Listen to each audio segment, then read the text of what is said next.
असंयम बनाम आत्मघात। लेखक पंडित श्री राम शर्मा आचार्य। भूमिका। कुछ अपंग, अविकसित अपवादों को छोड़कर प्रायः सभी मनुष्य एक जैसी स्थिति में उत्पन्न होते हैं। आरोग्य से लेकर जीवन के अनेकानेक क्षेत्रों में दृढ़ता एवं प्रगति की सफलताएं तो मनुष्य की अपनी गतिविधियों पर निर्भर रहती हैं। अपना आरोग्य यदि पिछड़ा या बिगड़ा हुआ है तो उसके लिए परिस्थितियों को दोष देते रहने से काम नहीं चलेगा। अपना उत्तरदायित्व स्वीकार करना पड़ेगा।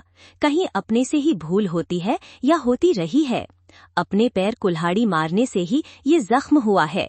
ऐसा दूसरा कोई पास में देखता नहीं जिसके कारण इतनी मजबूत इमारत खोखली होती। आंख बंद किए रहें तो बात दूसरी है, अन्यथा पलक खोलकर देखने पर वस्तुस्थिति स्पष्ट हो जाती है और वो छिद्र स्पष्ट दिखता है जिसमें होकर इस नाव में पानी भरा है और वो डूबने के करीब जा पहुंची है।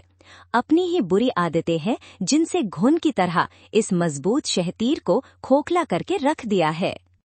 यदि अपनी भूलें स्वास्थ्य की बर्बादी का कारण समझ में आ सके और उनका पश्चाताप हो, तो प्रायश्चित एक ही है कि जो हो चुका है उसे सुधारने के लिए उतनी ही हिम्मत के साथ कदम बढ़ाए जाएं जितने उत्साह से निराशा के पथ पर बढ़ने में उत्साह दिखाया गया है। शरीर माध्यम खलु धर्म साधनम। स्वस्थ शरीर में ही स्वस्थ आत्मा का निवास होता है। ये कथन अक्षरशः सत्य है। जिसका शरीर स्वस्थ होगा उसकी आत्मा भी स्वस्थ एवं समुन्नत होगी। स्वस्थ आत्मा के लिए शरीर का स्वस्थ होना आवश्यक है। स्वस्थ आत्मा के लक्षण है साहस, शौर्य, वीरता, धीरता, स्थिरता, शांति, प्रसन्नता, प्रफुल्लता एवं असंकीर्णता आदि दैवीय, सात्विकी अथवा आध्यात्मिक गुणों का बाहुल्य। जिन व्यक्तियों में इन गुणों की अभिव्यक्ति पाई जाएगी उनकी आत्मा को स्वस्थ ही कहना होगा। इसके विपरीत जो कायर हैं, अधैर्यवान, भीरु, दीनहीन एवं मलिन हैं, वह स्वस्थ आत्मा वाला नहीं माना जा सकता। आत्मा को स्वस्थ बनाने अथवा स्वस्थ आत्मा पाने के लिए जिन गुणों की आवश्यकता है उसमें प्रथम स्थान स्वस्थ शरीर का ही है। शरीर के पूर्ण रूप से स्वस्थ होने से बाहर भीतर चारों ओर सामर्थ्य ही सामर्थ्य दृष्टिगोचर हुआ करती है। संसार के प्रत्येक क्षेत्र में स्वस्थ शरीर की अनिवार्य आवश्यकता है।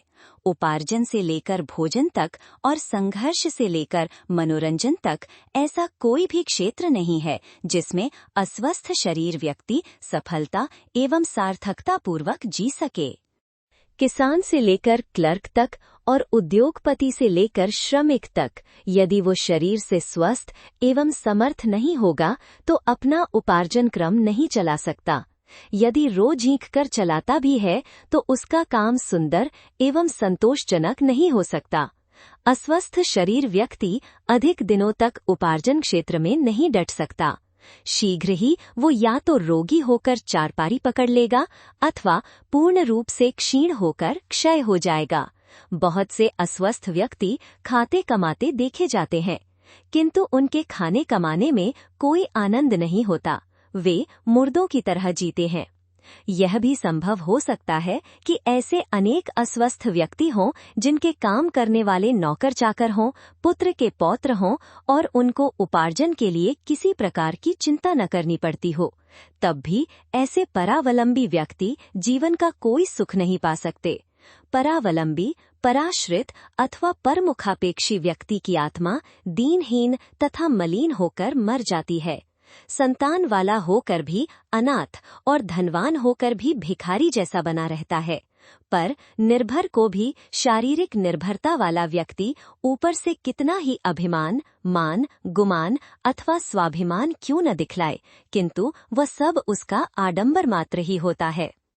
उसका मन, उसकी आत्मा अंदर ही अंदर रोया सिसका करती है। जीवन का आधार कहाँ जाने वाला भोजन अस्वस्थ शरीर वाले व्यक्ति के लिए विष होता है। वो जो कुछ भी खाता है अजीर्ण बन जाता है, यों ही पेट के बाहर निकल जाता है अथवा अंदर ही अंदर रुक कर सड़ा करता है। बहुत कुछ खाने पीने पर भी जब असमर्थ शरीर व्यक्ति 2 ग्रास रुचिकर भोजन करने के लिए तरसता है, तब उसकी आत्मा की क्या दशा होती है, इसे तो आसक्त भोगी ही जान सकते हैं।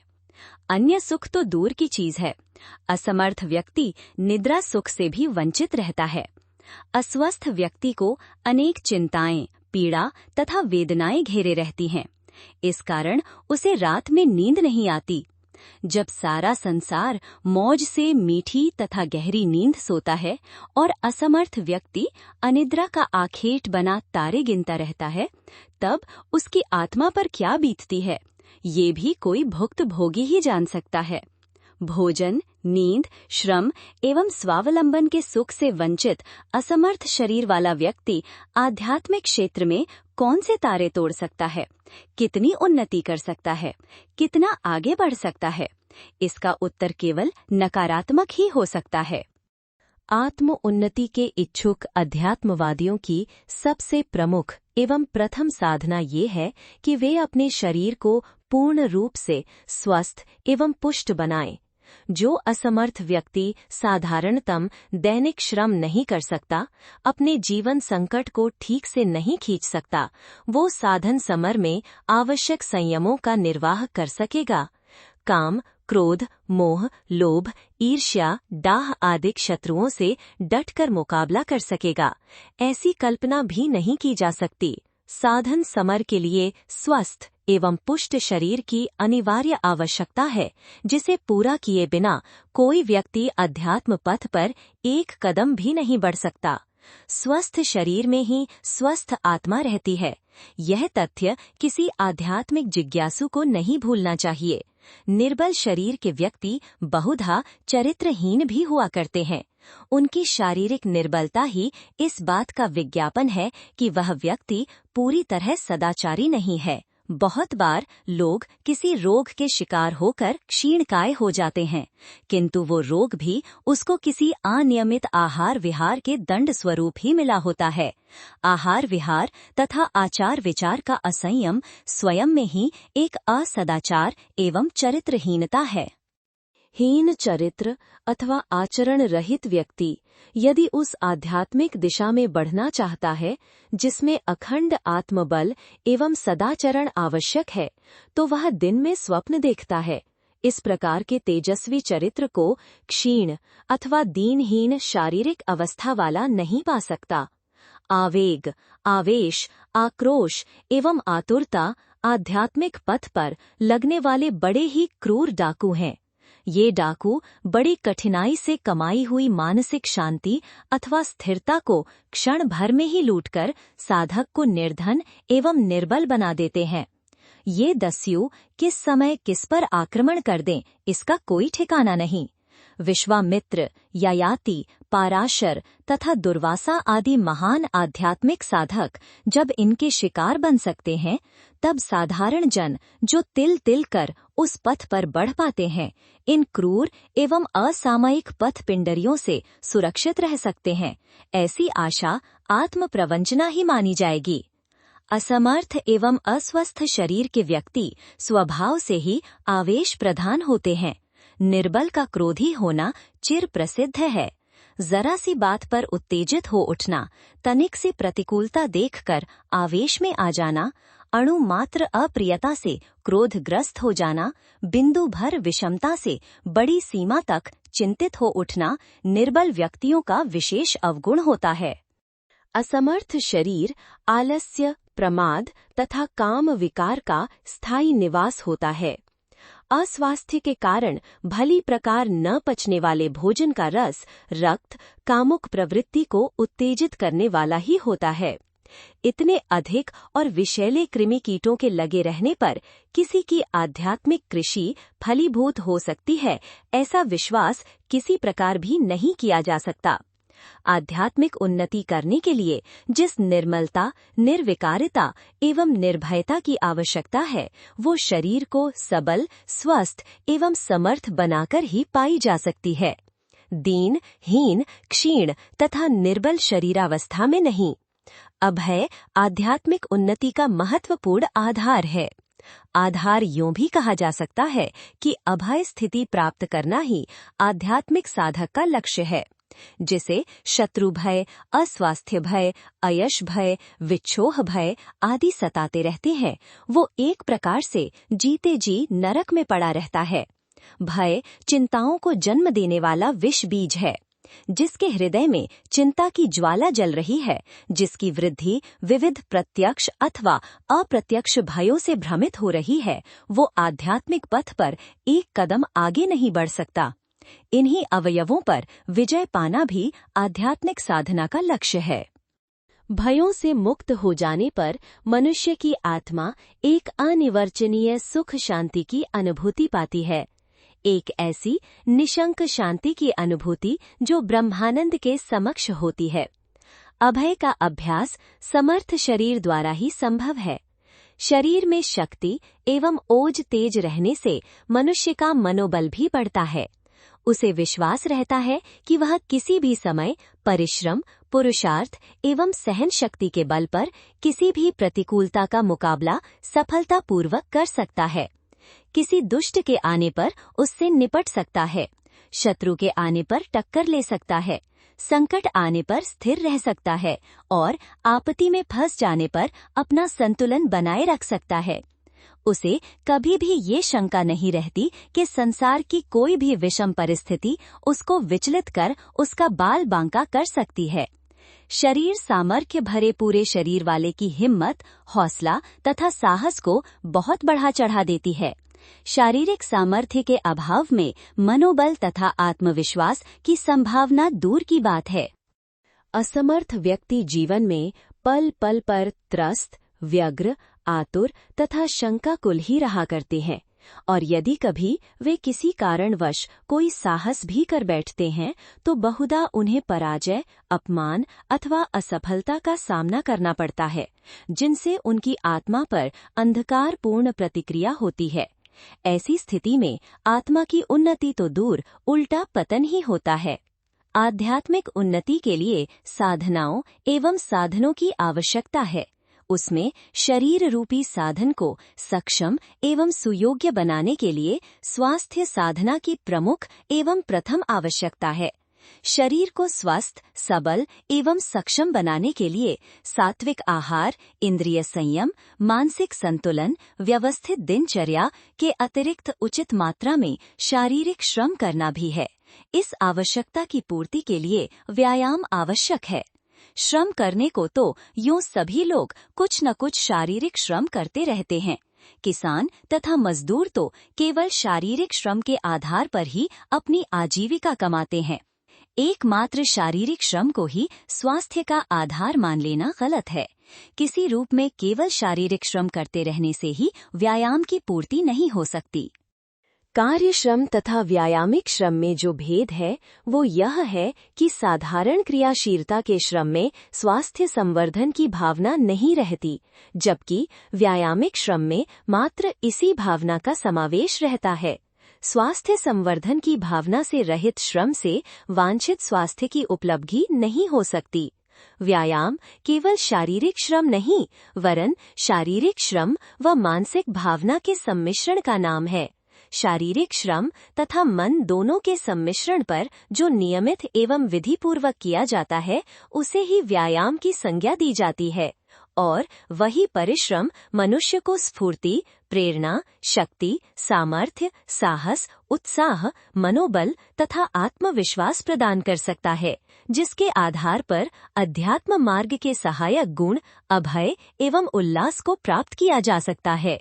अनेक लोग बढ़िया पौष्टिक भोजन की प्रचुरता को स्वास्थ्य एवं शारीरिक बल का आधार मानते हैं। ऐसा विश्वास रखने वाले भी इस दिशा में अंधेरे में ही भटकते कहे जाएंगे। दूध, घी, मक्खन, मलाई, मेवा, फलों को अधिक से अधिक खाते रहने से ही कोई स्वस्थ एवं सबल नहीं हो सकता। स्वास्थ्य के लिए महत्वपूर्ण यह नहीं है कि हम क्या और कितना खाते हैं। स्वास्थ्य के लिए महत्वपूर्ण यह है कि हम क्या खाते हैं और कितना पचाते हैं। बात यह है कि गरिष्ठ, सात्विक तथा अवांछनीय भोजन अस्वास्थ्यकर होता है, किंतु वो सात्विक भोजन भी तामसी अवगुण में बदल जाता है, जो पूरी तरह से पचाया नहीं जाता।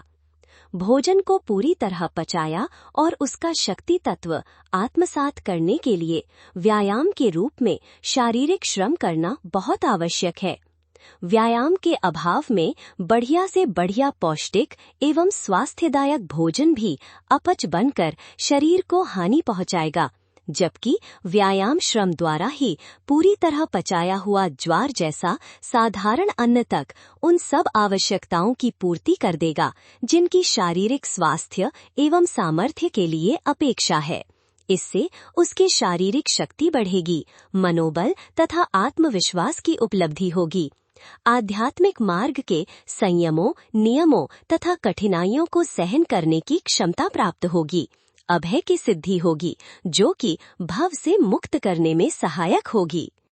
धर्म साधन में शरीर रक्षा का महत्व। दो बातें संसार में पूर्णतया सत्य हैं कि 1. हमें संसार में पृथ्वी पर रहना है और 2. कभी न कभी पृथ्वी को छोड़ना है। ये दोनों प्रत्यक्ष और स्वाभाविक बातें हैं, और साथ ही ये भी स्वाभाविक है कि प्रत्येक व्यक्ति की ये इच्छा होती है कि पृथ्वी पर हमारा रहना सुखपूर्ण हो, पृथ्वी का त्याग, मृत्यु भी दुख रहित हो। जिन साधनों से ये दोनों ध्येय प्राप्त हों, उन्हीं को धर्म कहना चाहिए। पृथ्वी पर रहकर काम करने के लिए हमारा औजार भौतिक स्थूल शरीर है। यह समझना भूल है कि हम स्वयं शरीर हैं। नहीं, हम आत्मा है और हमारा शरीर स्वयं औजार है। हमारे शास्त्रों में भी लिखा है और आधुनिक अनुसंधानों से भी पता चलता है कि भौतिक शरीर के नष्ट हो जाने पर भी आत्मा सूक्ष्म शरीर में स्थित रहती है और कभी कभी उसका भूलोक के मनुष्यों से संपर्क भी हो जाता है। इसलिए हमारा स्थायी और असली भाग अभौतिक आत्मा ही है और भौतिक शरीर बाहरी वस्त्रों की भांति आत्मा से चिपके हुए एक वस्त्र के समान है, जिसका नाश होने पर भी आत्मा का अस्तित्व बना रहता है। जिस तरह यदि हम एक घोड़े पर सवार हों तो उस घोड़े की शक्ति, तेजी और स्वभाव का हमारे कार्यक्रम पर भी अच्छा या बुरा प्रभाव पड़ता है। इसी प्रकार हमारे शरीर का स्वास्थ्य, दक्षता और सत्स्वभाव, अच्छी आदतें पृथ्वी पर हमारी सफलता के आधार होते हैं, क्योंकि हमारा शरीर ही हमारी आत्मा का मुख्य औजार है। इसी तत्व को दृष्टिगोचर रखकर शास्त्रकारों ने कहा है, शरीर माध्यम खलु धर्म साधनम, अर्थात शरीर निश्चय ही धर्म का प्रथम साधन है। इसी बात को अन्य स्थान पर विस्तार पूर्वक समझाया गया है। आत्मानं रथिनं विद्धि शरीरं रथमेव तु, बुद्धितु सारथि विद्धि मनः प्रगहमेव च, इंद्रियाणि हयान्याहु विषयान् तेषु गोचरानु, आत्मेन्द्रिय मनोयुक्त भोक्ते त्याहुर्मनीषिणः। अर्थात यह आत्मा शरीर रूपी रथ पर सवार है, बुद्धि सारथी है, मन लगाम है, इंद्रियां घोड़े हैं, जगत के विषय कार्य क्षेत्र हैं, इंद्रिय और मन सहित आत्मा भोक्ता है। ध्यान रखिए कि भोक्ता आत्मा है, शरीर नहीं। मन, इंद्रिय और शरीर सब आत्मा के सहायक हैं, सारथी हैं, पर ये स्वयं आत्मा नहीं कहे जा सकते। पर इसका अर्थ यह भी नहीं है कि शरीर का कोई महत्व नहीं। अगर डॉक्टर का नश्तर साफ और तेज न होगा तो वह अच्छा ऑपरेशन चीर फाड़ न कर सकेगा। इसी प्रकार जिस व्यक्ति का शरीर रोगी या निर्बल होगा, वो संसार के बहुत काम का नहीं हो सकता, उसका मूल्य थोड़ा ही समझा जाएगा। इसलिए शरीर उपेक्षा की वस्तु नहीं है और उसकी आवश्यकताओं की पूर्ति करना हमारा प्रथम कर्तव्य है। पर इसका अर्थ यह नहीं कि आवश्यकताओं की पूर्ति करते हुए हम शरीर के वशीभूत हो जाएं। सेवक के रूप में शरीर हमारे लिए उपयोगी है, पर उसको स्वामी बना देने का परिणाम बड़ा दुखजनक होता है। इसलिए शरीर की यथा योग्य रक्षा करने के लिए भोजन, वस्तु, घर आदि की उचित व्यवस्था पर ध्यान देना चाहिए और साथ ही उसे सद्मार्ग पर चलाने के लिए नीति के नियमों का भी ध्यान रखना आवश्यक है। नीचे हम इन तीनों विषयों पर अलग अलग विचार करते हैं। भोजन में जिन बातों का ध्यान रखना आवश्यक है वे हैं पौष्टिकता, स्वच्छता और ईमानदारी। भोजन की पौष्टिकता का विषय बड़ा लंबा है और इस पर अनेक पुस्तकें लिखी जा चुकी हैं। हमारे भोजन में एसिड, अम्ल, एल्कलाइन, कार्बोहाइड्रेट, प्रोटीन, फैट, चिकनाई आदि कई तत्व माने गए हैं। इनके अतिरिक्त आजकल भोजन में विटामिन होने पर भी जोर दिया जाता है। जिन खाद्य पदार्थों से उपयुक्त तत्व संतुलित रूप में प्राप्त हो सके, वही स्वास्थ्य का रक्षक और स्वास्थ्य बढ़ाने वाला है। भोजन स्वच्छ होना भी बड़ा महत्वपूर्ण है। इसके संबंध में भारतवर्ष में काफी विचार किया गया है। इसमें विचार निरामिष वानस्पतिक और सामिष पशुओं से प्राप्त का है। भारतवर्ष के बाहर इस विषय पर कुछ विचार नहीं किया जाता, पर हमारे शास्त्रकारों ने स्पष्ट कह दिया है कि मनुष्य के लिए निरामिष आहार ही शरीर और आत्मा के विकास की दृष्टि से हितकारी है। मांस खाना न तो मानव शरीर के लिए स्वास्थ्यप्रद कहा जा सकता है और न उसके व्यवहार से हमारी मनोवृत्तियां शांत और कल्याणकारी स्थिति में रह सकती हैं। हमारे वस्त्रों का उपयोग तो ऋतु की विकृति से शरीर की रक्षा करने में है, पर आजकल वस्त्रों को दो अन्य दृष्टियों से भी व्यवहार में लाया जाता है। एक, सौंदर्य की वृद्धि और दो, समाज में सम्मान प्राप्त करने का साधन। ये विचार मर्यादित मात्रा में दूषित नहीं है, पर इनमें अति करना निस्संदेह हानिकारक है। रहने के मकानों की आजकल हर जगह कमी है। इसके दो कारण जान पड़ते हैं। एक, जनसंख्या की वृद्धि और दो, युद्ध में मकानों का नाश। इसलिए सबको अपनी पसंद के मकान मिल सकना कठिन है। फिर भी मकान यथासंभव खुला हुआ तो होना ही चाहिए, जिसमें धूप और हवा पर्याप्त मात्रा में मिल सके। हमें यह भी ध्यान रखना चाहिए कि पड़ोसी की गली और आसपास के स्थानों को गंदा न करें, न अन्य किसी को हानि पहुंचाएं। जो लोग किराए के मकान में रहते हैं, उनको दूसरों के मकान की भी उतनी ही देखभाल करनी चाहिए जितनी कि हम अपने मकानों की करते हैं।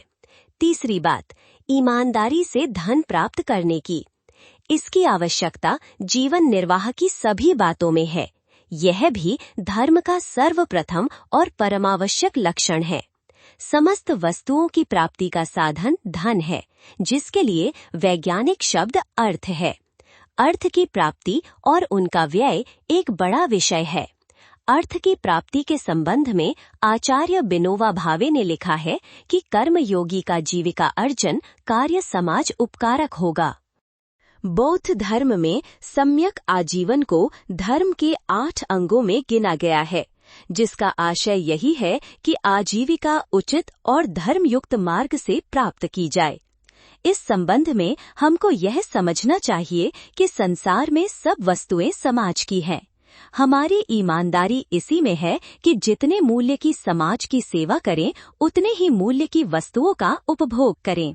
यदि हम अधिक मूल्य की वस्तुओं का उपभोग करते हैं, तो इसका अर्थ यह हुआ कि हम समाज के ऋणी हो गए और समय आने पर हमें समाज के इस ऋण को चुकाना होगा। इस सिद्धांत पर कार्य करने से समाज में शांति बनी रह सकती है। जिस प्रकार बैंक में रुपया जमा किया जाता है और आवश्यकता पड़ने पर उसे निकाला जा सकता है, पर यदि हम अपने लिए जमा किए हुए की अपेक्षा अधिक धन निकालें, तो वो बाद में लौटाना पड़ता है और उसका ब्याज भी देना पड़ता है। बैंक में जो रुपया होता है, वो किसी एक व्यक्ति का तो होता नहीं। यदि उसमें से ज्यादा रुपया निकाल लें और वापस न करें, तो जिनका वो रुपया होगा उनसे झगड़ा होगा और व्यक्तिगत तथा समाजगत संग्राम छिड़ जाएगा।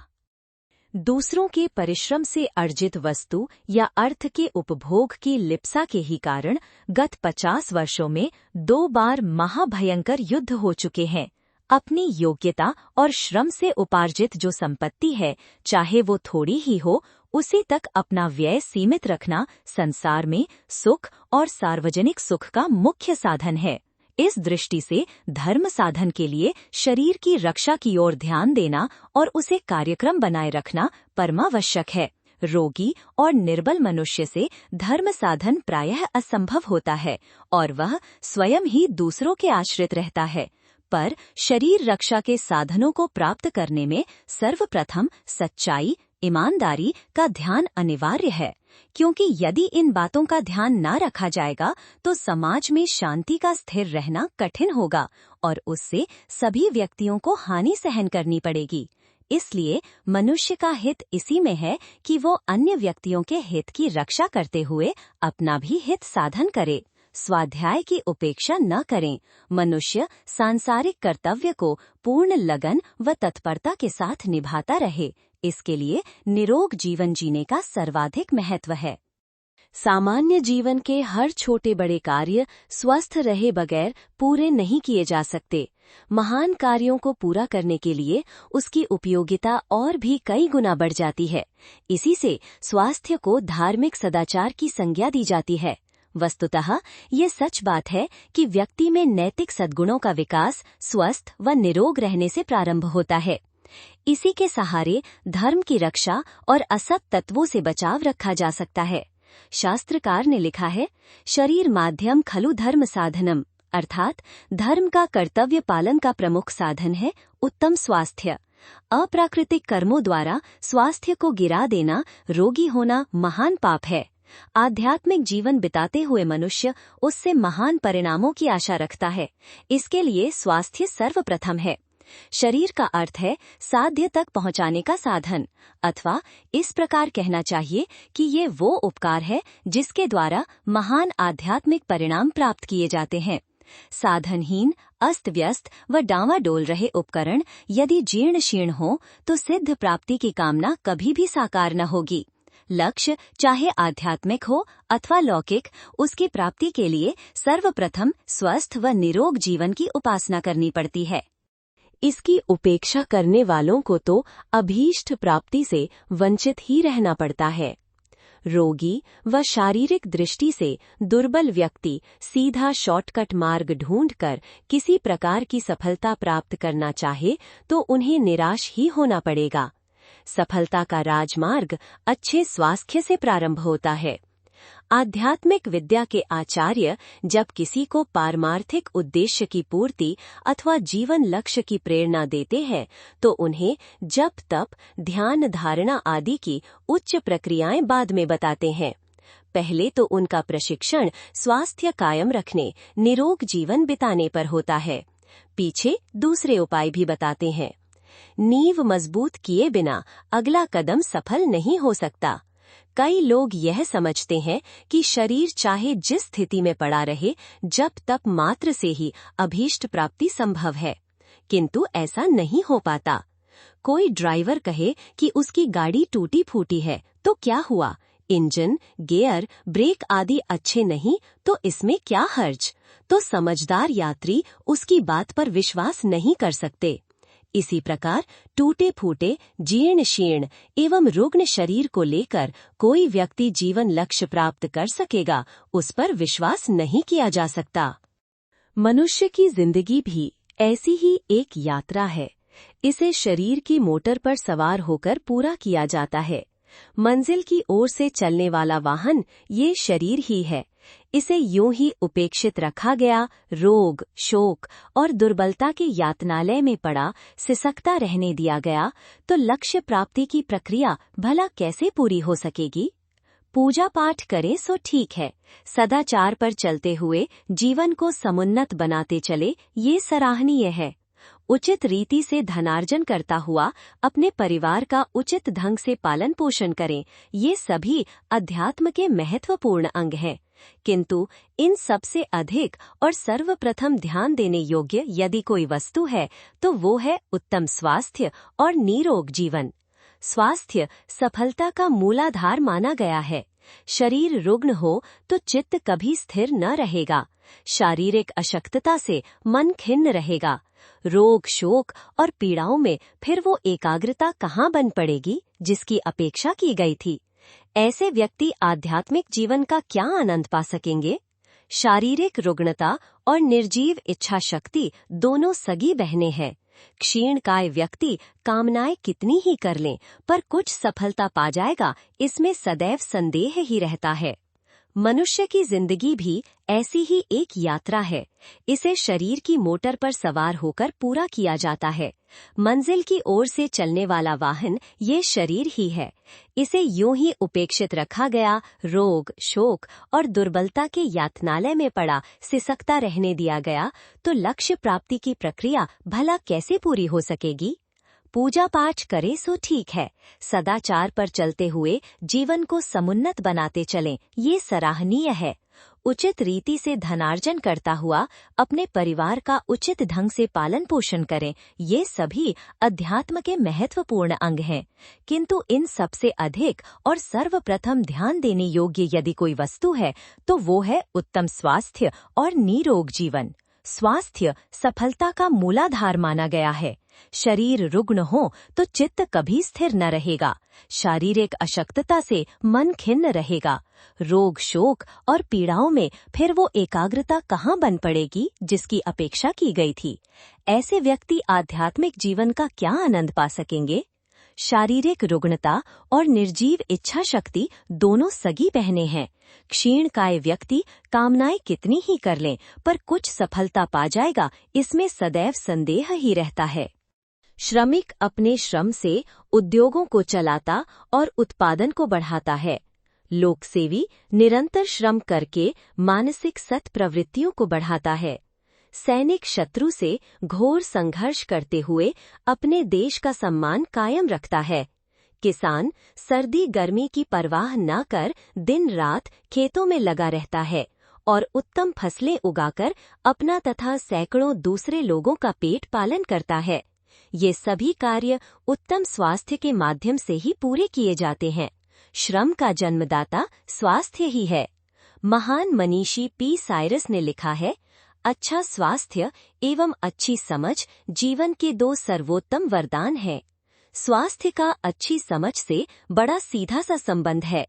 एक अंग्रेजी कहावत है, स्वस्थ दिमाग स्वस्थ शरीर में होता है। जिसकी शारीरिक स्थिति ही अच्छी ना होगी, उसका मस्तिष्क, उसके विचार व समझ कदापि परिपक्व न होंगे। व्यक्तित्व की परख स्वास्थ्य के अच्छे अथवा खराब होने से ही की जाती है। सदाचार, नैतिक जीवन जीने वाले व्यक्ति स्वस्थ, बलिष्ठ व निरोग होते हैं। उनके चेहरे पर दैवी मुस्कान खिली रहती है।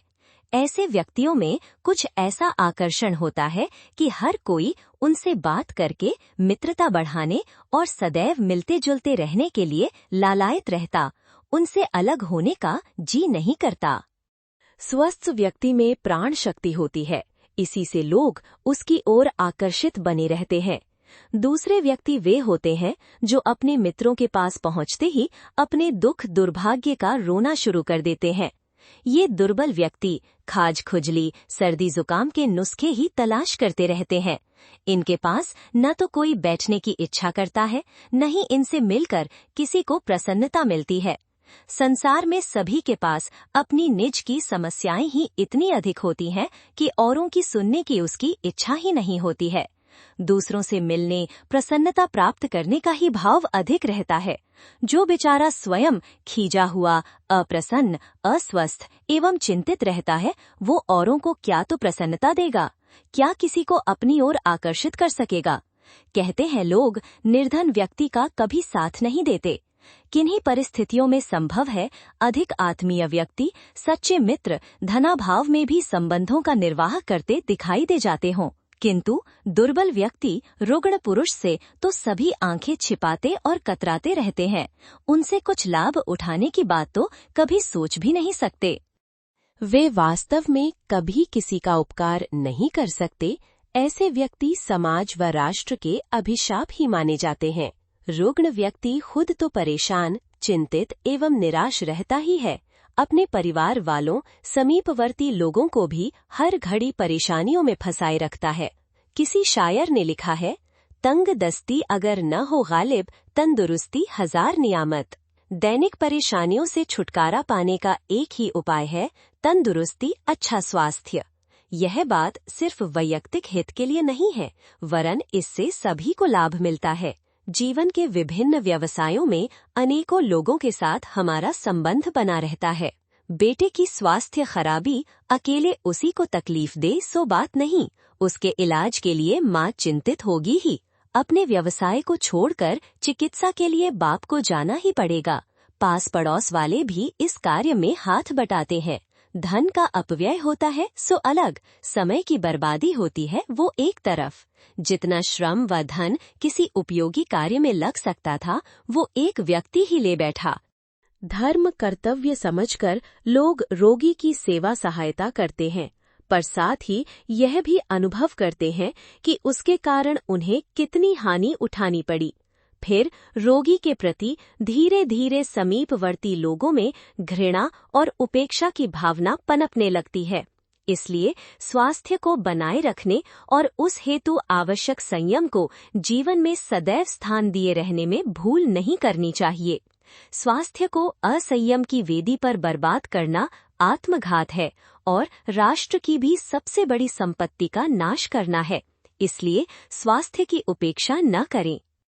आरोग्य का मूल्य महत्व समझें। जीवन क्रम को सुव्यवस्थित रीति से चलाने के लिए आवश्यक साधनों में आरोग्य का स्थान सर्वप्रथम है। सुख, शांति और प्रगति के साधनों को जुटाने के लिए स्वस्थ शरीर ही समर्थ हो सकता है।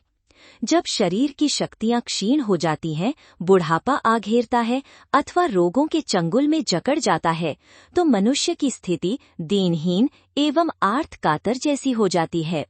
युवावस्था में जो लोग सिंह की तरह गरजते और हिरन की तरह उछलते रहते हैं, उन्हें वृद्धावस्था में शक्तियों के क्षीण हो जाने पर असहाय एवं लुंज-पुंज असमर्थ प्राणी की तरह छोटी छोटी बातों के लिए दूसरों की सहायता के लिए तरसते देखा है। यूं वृद्धावस्था शांति की अवस्था है। यदि युवावस्था में व्यक्तियों का दुरुपयोग करके शरीर के जीवन तत्व को क्षत विक्षत न कर लिया गया हो, तो साधारण वृद्धावस्था में भी काम चलाऊ शक्ति बनी रहती है।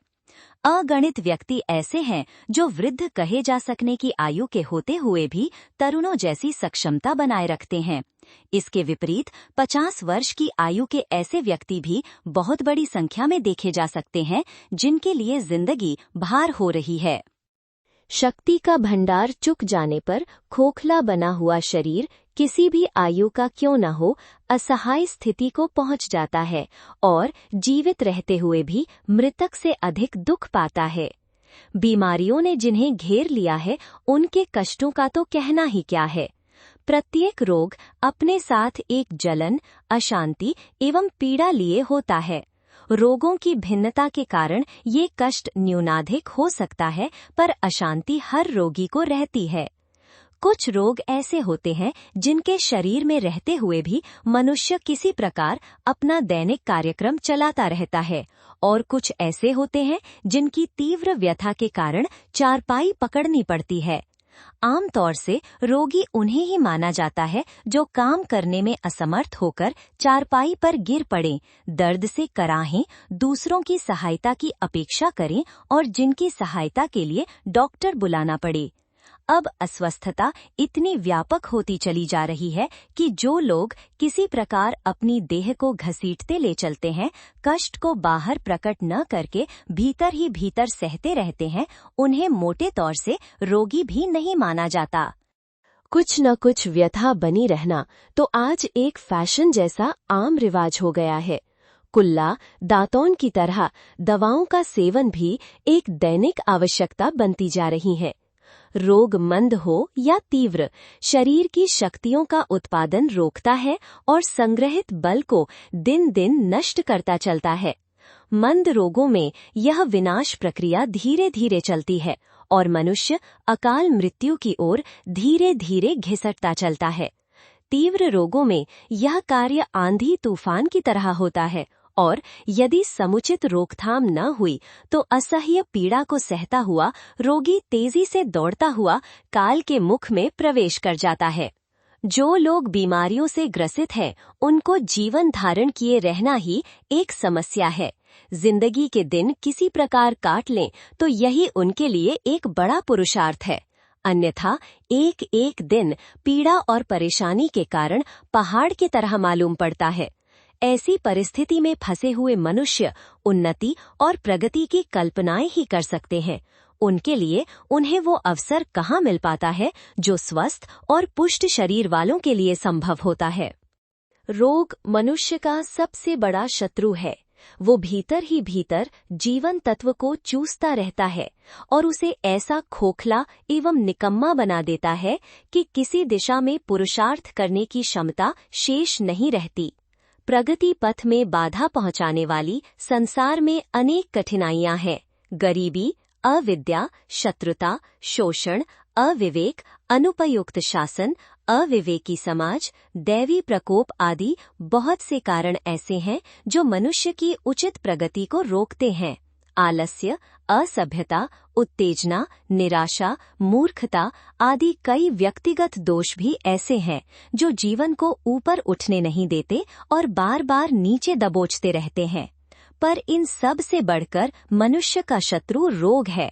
बीमार आदमी यदि सद्गुणी भी हो और सांसारिक परिस्थितियां प्रतिकूल न भी हों, तो भी वो हीन स्थिति में ही पड़ा रहेगा। प्रगति के लिए जिस पुरुषार्थ की आवश्यकता है वो तभी बन पड़ता है जब शरीर निरोग हो।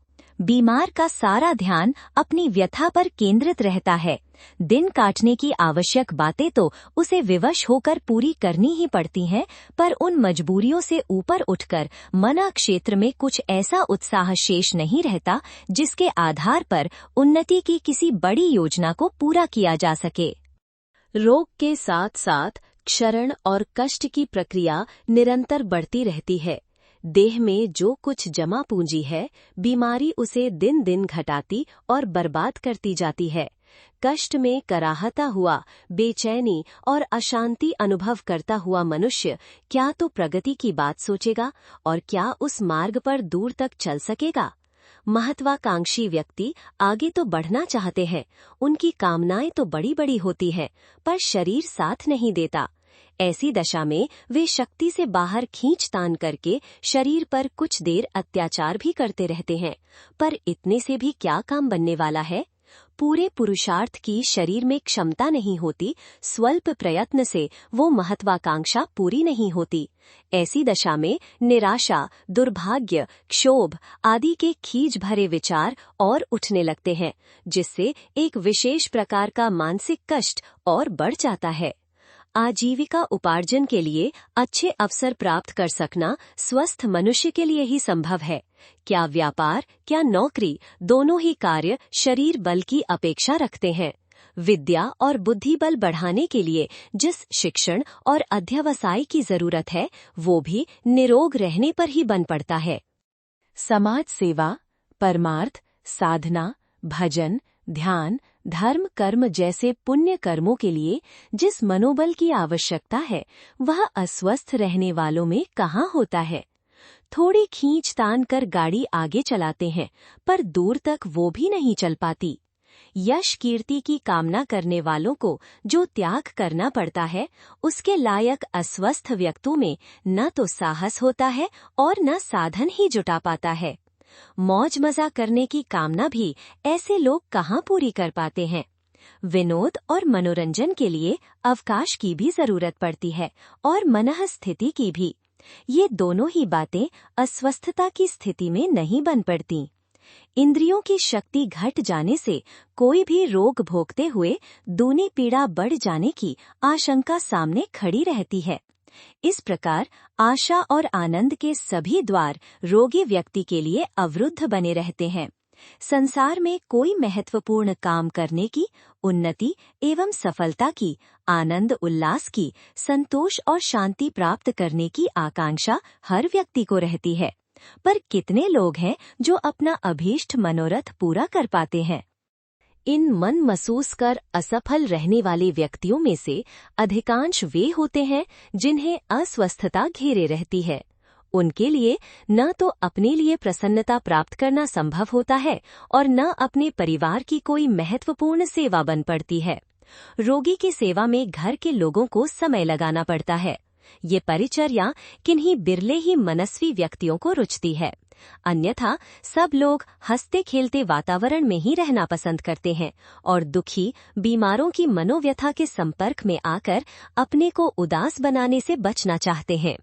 कुछ समय तो भले ही उत्साहपूर्वक रोगी की सेवा बन पड़े और देर तक उसमें लगना पड़े तो घृणा और खिन्नता उत्पन्न होती है।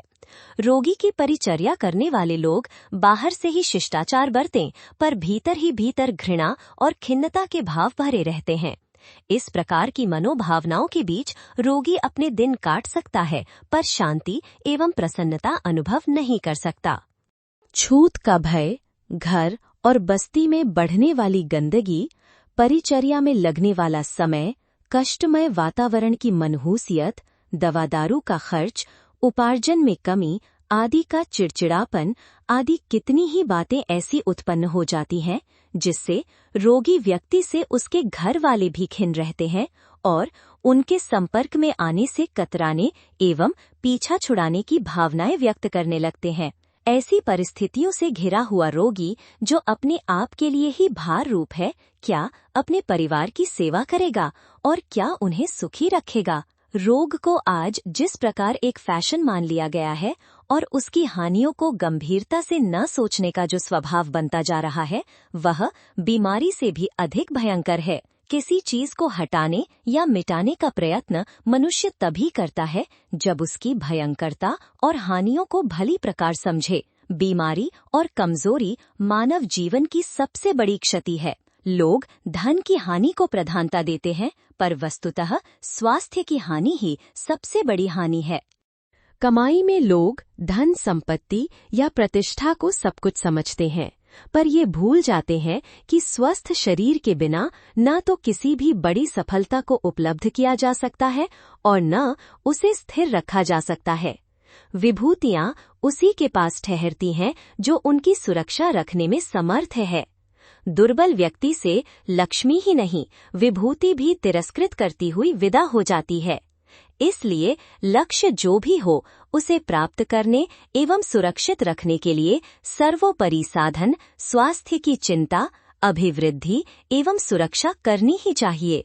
स्वास्थ्य की उपयोगिता हमें समझनी चाहिए और ये भी जानना चाहिए कि इस बहुमूल्य विभूति को खो देने पर मनुष्य मणिहीन सर्प की तरह निस्तेज हो जाता है। उपेक्षा करने से हर चीज घटती और नष्ट होती है।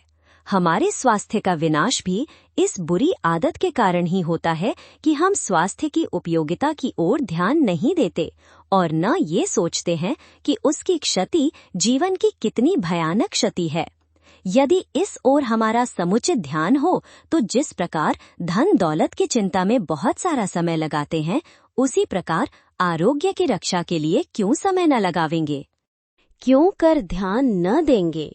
जिस ओर ध्यान दिया जाएगा उस ओर प्रगति का होना अवश्यंभावी है। मनुष्य का चित्त एक जादू भरी शक्ति अपने अंदर छिपाए बैठा है। उस शक्ति को जिस दिशा में भी प्रयुक्त किया जाने लगे, उसी ओर भारी सफलता के उपकरण देखते देखते इकट्ठे होने लगते हैं। गंभीर एवं महत्वपूर्ण समस्या जिस प्रकार बिना विद्या पढ़े कोई विद्वान नहीं बन सकता, उसी प्रकार स्वास्थ्य की दिशा में जागरूक रहे बिना और उसकी सुरक्षा के लिए सचेष्ट रहे बिना कोई व्यक्ति न तो निरोग रह सकता है और न दीर्घजीवी बन सकता है। इसलिए जिन्हें जीवन से प्यार है, जो मनुष्य जीवन का कुछ लाभ लेना चाहते हैं, उन्हें सबसे प्रथम एक ही काम करना चाहिए कि स्वास्थ्य के महत्व पर गंभीरतापूर्वक विचार करें, उसके अभाव में होने वाली हानियों तथा स्वस्थ शरीर की संभावनाओं पर देर तक सोचें।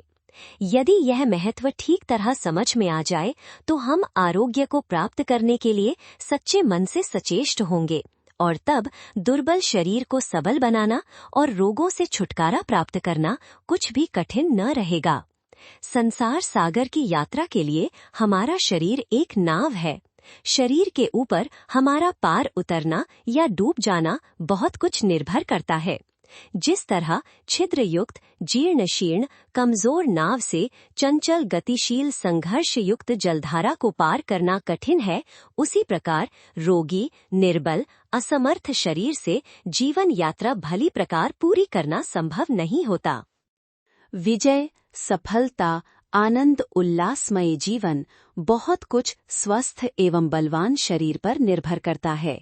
शरीर मनुष्य के लिए एक ऐसी ईश्वरीय देन है जिसके अभाव की पूर्ति संसार में अन्य कोई भी वस्तु नहीं कर सकती। हृदय, बुद्धि जैसे महत्वपूर्ण उपकरण भी अपना अस्तित्व सतेज स्वस्थ शरीर में ही कायम रख सकते हैं। शरीर के अस्वस्थ होते हुए ही बुद्धि मंद हो जाती है, विवेक जाता रहता है, हृदय अपना आनंद संगीत बंद कर देता है। मनुष्य के लिए शेष रह जाती है जीवन की भयानकता, कठोरता, अशांति, क्लेश, अपमान। वह जीवित होते हुए भी मृत तुल्य हो जाता है। हमारा शरीर उस शीशे के ग्लोब की तरह है जिसके माध्यम से लालटेन की दीप शिखा अपनी ज्योति बाहर प्रकट करती है। गंदा, कालिक, धुंध से खराब शीशा रोशनी को भली प्रकार बाहर प्रकट नहीं होने देता। जीर्ण शीर्ण, कमजोर शरीर भी आत्मज्योति की प्रकाश किरणों को संसार में व्याप्त नहीं होने देता। स्वस्थ एवं तेजस्वी शरीर ही आत्मा के तेजस्वी प्रकाश को धारण करके जीवन को आभामयी ज्योतिर्मयी बना सकता है। शास्त्रकारों ने शरीर को ही सब धर्मों का साधन कहा है। स्वस्थ शरीर के द्वारा जीवन और जगत के धर्म कर्तव्यों का भार वहन किया जा सकता है। वस्तुतः बिना मजबूत शरीर के न हम किसी का ऋण चुका सकते हैं, न अपना कर्तव्य पूर्ण कर सकते हैं। दुर्बल शरीर से किसी की सेवा नहीं हो सकती है। शरीर आत्मा का मंदिर है। बापू ने कहा है, शरीर आत्मा के रहने की जगह होने से तीर्थ जैसा पवित्र है।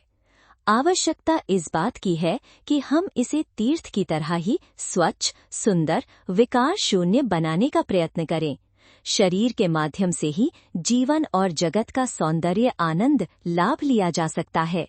शरीर में जब भरपूर उछल कूद, मन में अपार उत्साह होता है तो ये संसार क्रीड़ा भूमि सा दिखता है, स्वर्ग लगने लगता है। और जब शरीर असमर्थ, अयोग्य, बलहीन हो जाता है तो यह संसार नरक तुल्य जान पड़ता है, जीवन भार स्वरूप लगने लगता है। पाश्चात्य विद्वान बीचर ने कहा है, शरीर वीणा है और आनंद संगीत। यह जरूरी है कि यंत्र दुरुस्त रहे। आनंद का संगीत स्वस्थ शरीर में ही स्पंदित होने लगता है। शरीर का रोगी, जीर्ण शीर्ण, कमजोर होना अपने आप में एक बहुत बड़ा पाप है। जॉर्ज बर्नार्ड शॉ ने कहा है, यदि कोई बीमार पड़ेगा तो मैं उसे जेल भेज दूंगा। बीमारी सजा है प्रकृति के नियमों का उल्लंघन करने की। रोगी होना अपने आप में अपराधी होना है। मुख्यतः मनुष्य की अपनी भूलें, वे परिस्थितियां जिनमें वो रहता है और जिनके निर्माण में खास तौर से वो स्वयं ही उत्तरदायी है, मुख्य होती हैं। रोगी होकर जहां मनुष्य के लिए नरक या जीवन का द्वार खोलता है, वहां समाज की उन्नति में भी बाधा पहुंचाता है। क्योंकि एक ओर तो वो व्यक्ति समाज के लिए जो कुछ करता है वो रुक जाता है, दूसरे अन्य लोगों का समय, श्रम, धन रोगी के लिए लगने लगता है। परिवार के लोगों में चिंता फैलती है। स्वस्थ बलवान शरीर फटे कपड़ों में भी सुंदर लगता है। रोगी और निस्तेज व्यक्ति सुंदर कपड़ों के सौंदर्य को भी भद्दा बना देता है। उसे कितना भी सजाओ वो आकर्षक और कुरूप ही लगेगा। उत्तम स्वास्थ्य जीवन का सौंदर्य है, आनंद की खान है। स्वास्थ्य और बल की उपासना की प्रथम कक्षा मानव देह है। शरीर को स्वस्थ, बलवान, तरोताजा, स्फूर्तिवान, तेजस्वी बनाना आवश्यक है। यही वो आधार है जिससे जीवन में अन्य स्रोत खुलने की संभावना हो सकती है। स्मरण रहे, स्वस्थ शरीर में ही स्वस्थ मन निवास करता है। बलवान शरीर ही आत्मा का तेज गुण धारण करने में समर्थ होता है। कांतिवान, हंसमुख चेहरा, तेज ओज ही दूसरों के लिए आकर्षण का प्रकृत केंद्र होता है। मनुष्य के शारीरिक स्वास्थ्य पर ही शक्ति, सामर्थ्य के अन्य स्रोत निर्भर करते हैं। इसलिए शरीर को सर्वप्रथम बलवान, स्वस्थ, तेजस्वी बनाने पर ध्यान देना चाहिए। वैयक्तिक जीवन में शरीर के बाद नंबर आता है हृदय और बुद्धि का। कवींद्र रवींद्र ने कहा है, हे भगवान, यह शरीर तेरा मंदिर है, अतः इसे मैं हमेशा पवित्र रखूंगा। आपने मुझे ये हृदय दिया है, मैं इसे प्रेम से भर दूंगा।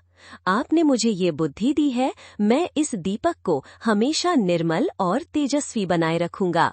शरीर के साथ साथ हृदय व बुद्धि का भी अपने अपने क्षेत्र में स्वस्थ सतेज होना आवश्यक है। अक्सर देखा जाता है कि कई व्यक्ति शरीर से स्वस्थ होते हैं, लेकिन उनका हृदय और बुद्धि अविकसित ही रह जाते हैं। बहुत से पहलवान कहाने वाले लोग बुद्धि के ठस और हृदय से प्रेम, आनंद, निर्मलता शून्य होते हैं। आज तो ये एक धारणा सी बन गई है कि जो शरीर से तगड़ा होगा बुद्धि से कमजोर रहेगा, जो बुद्धिमान होगा उसका शरीर दुर्बल होगा। लेकिन वस्तुतः ये विश्वास गलत है। शरीर, मन, हृदय तीनों में से एक के भी निर्बल होने पर मनुष्य बलवान नहीं कहा जा सकता। हनुमान जी की सच्ची उपासना हमारे यहाँ हनुमान जी को सर्वांगीण बल का प्रतीक माना गया है। स्थान स्थान पर हनुमान की मूर्ति कहीं न कहीं बगीचे, शहर से बाहर खुले मैदान में मिलती हैं। यह हमारे यहाँ किसी समय बलोपासना के व्यापक प्रसार का स्मृति चिन्ह है। श्री हनुमान के व्यक्तित्व का परिचय देते हुए कहा है, मनोजवम मारुत तुल्य वेगम जितेन्द्रियम बुद्धिमताम वरिष्ठम वातात्मजम वानर यूथ मुख्यम श्री राम दूतम शरणम प्रपद्ये। इस छोटे से श्लोक में सर्वतोमुखी शक्ति के प्रतीक हनुमान का चित्रण मिलता है। वे केवल शरीर से ही बलवान नहीं थे, मन की भांति स्फूर्तिवान भी थे। मारुत तुल्य वेग, हवा के सदृश वे वेगवान थे। शक्ति उपासना का आदर्श शरीर को वज्र के समान बनाने की प्रेरणा देता है, तो उसे वायु के सदृश वेगवान भी। हनुमान का शरीर ऐसा ही था। वे चट्टानों को चूर चूर कर देते थे तो 10 कोस भी चले जाते थे। वे वायु जैसे गतिवान थे। शक्ति के प्रतीक हनुमान शरीर के साथ साथ मन में भी अपार बलशाली थे। उन्होंने वासना को जीत लिया था। वे जितेंद्रिय थे, बुद्धिमान थे। उनका शक्ति, व्रत, तप प्रधान जीवन सभी प्रकार श्रेष्ठ था। शरीर और मन पर उनका पूरा पूरा अधिकार था।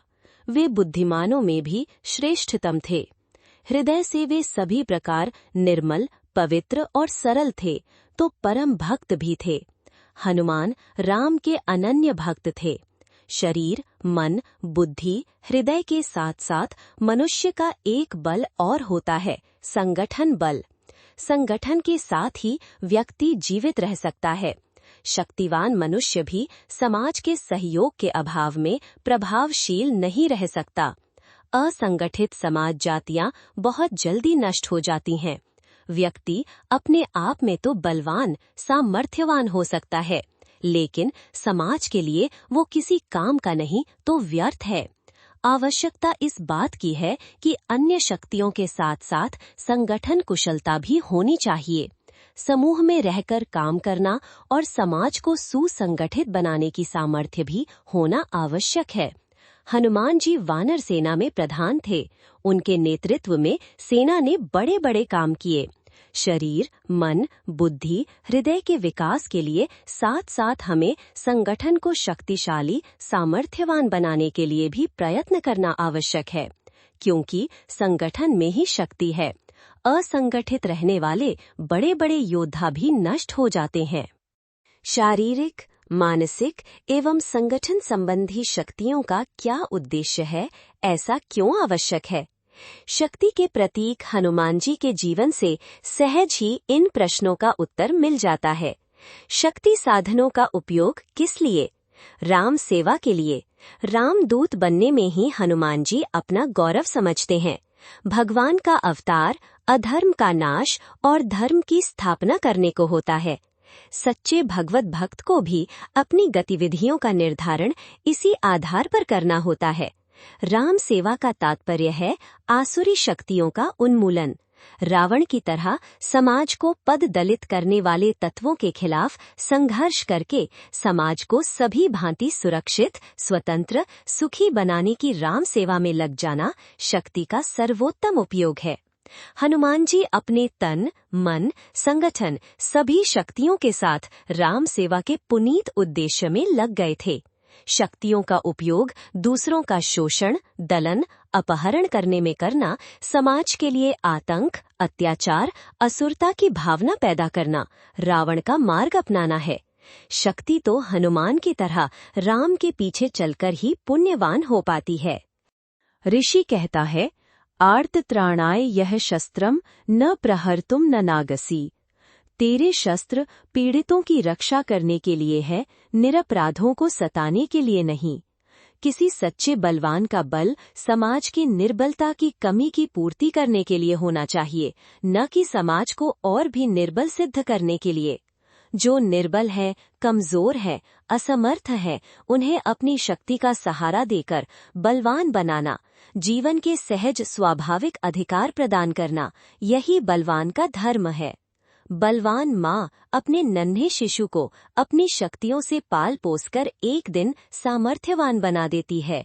स्मरण रहे कि शक्तियों का महत्व बनाने में है, निर्माण में नहीं, नष्ट करने में नहीं। कमजोर बनाने के लिए शक्तियां नहीं, इससे शक्तिवान का पतन होता है, उसकी शक्तियां भी धीरे धीरे नष्ट हो जाती हैं। शक्ति का रचनात्मक उपयोग शक्तियों को बढ़ाता है और शक्तिशाली को तेज सामर्थ्य प्रदान करता है। शरीर, मन, हृदय एवं बुद्धि की शक्तियों का विकास कीजिए।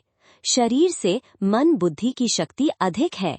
मन से हृदय की प्रेम शक्ति, निर्मलता, पवित्रता, सदाचार की शक्ति महान है। सभी भांति शक्तिशाली बनिए। स्मरण रखिए कि शक्ति ही जीवन है, आरोग्य ही प्रगति का आधार है।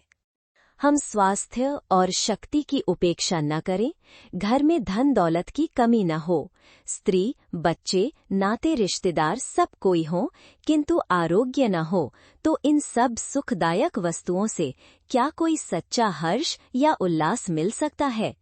घर में उत्सव का अवसर हो, लड़के लड़की का विवाह हो, सब ओर चहल पहल दिखाई दे रही हो, किंतु आप स्वयं अस्वस्थ पड़े हों, तो क्या उस उत्सव का कोई आनंद पा सकते हैं?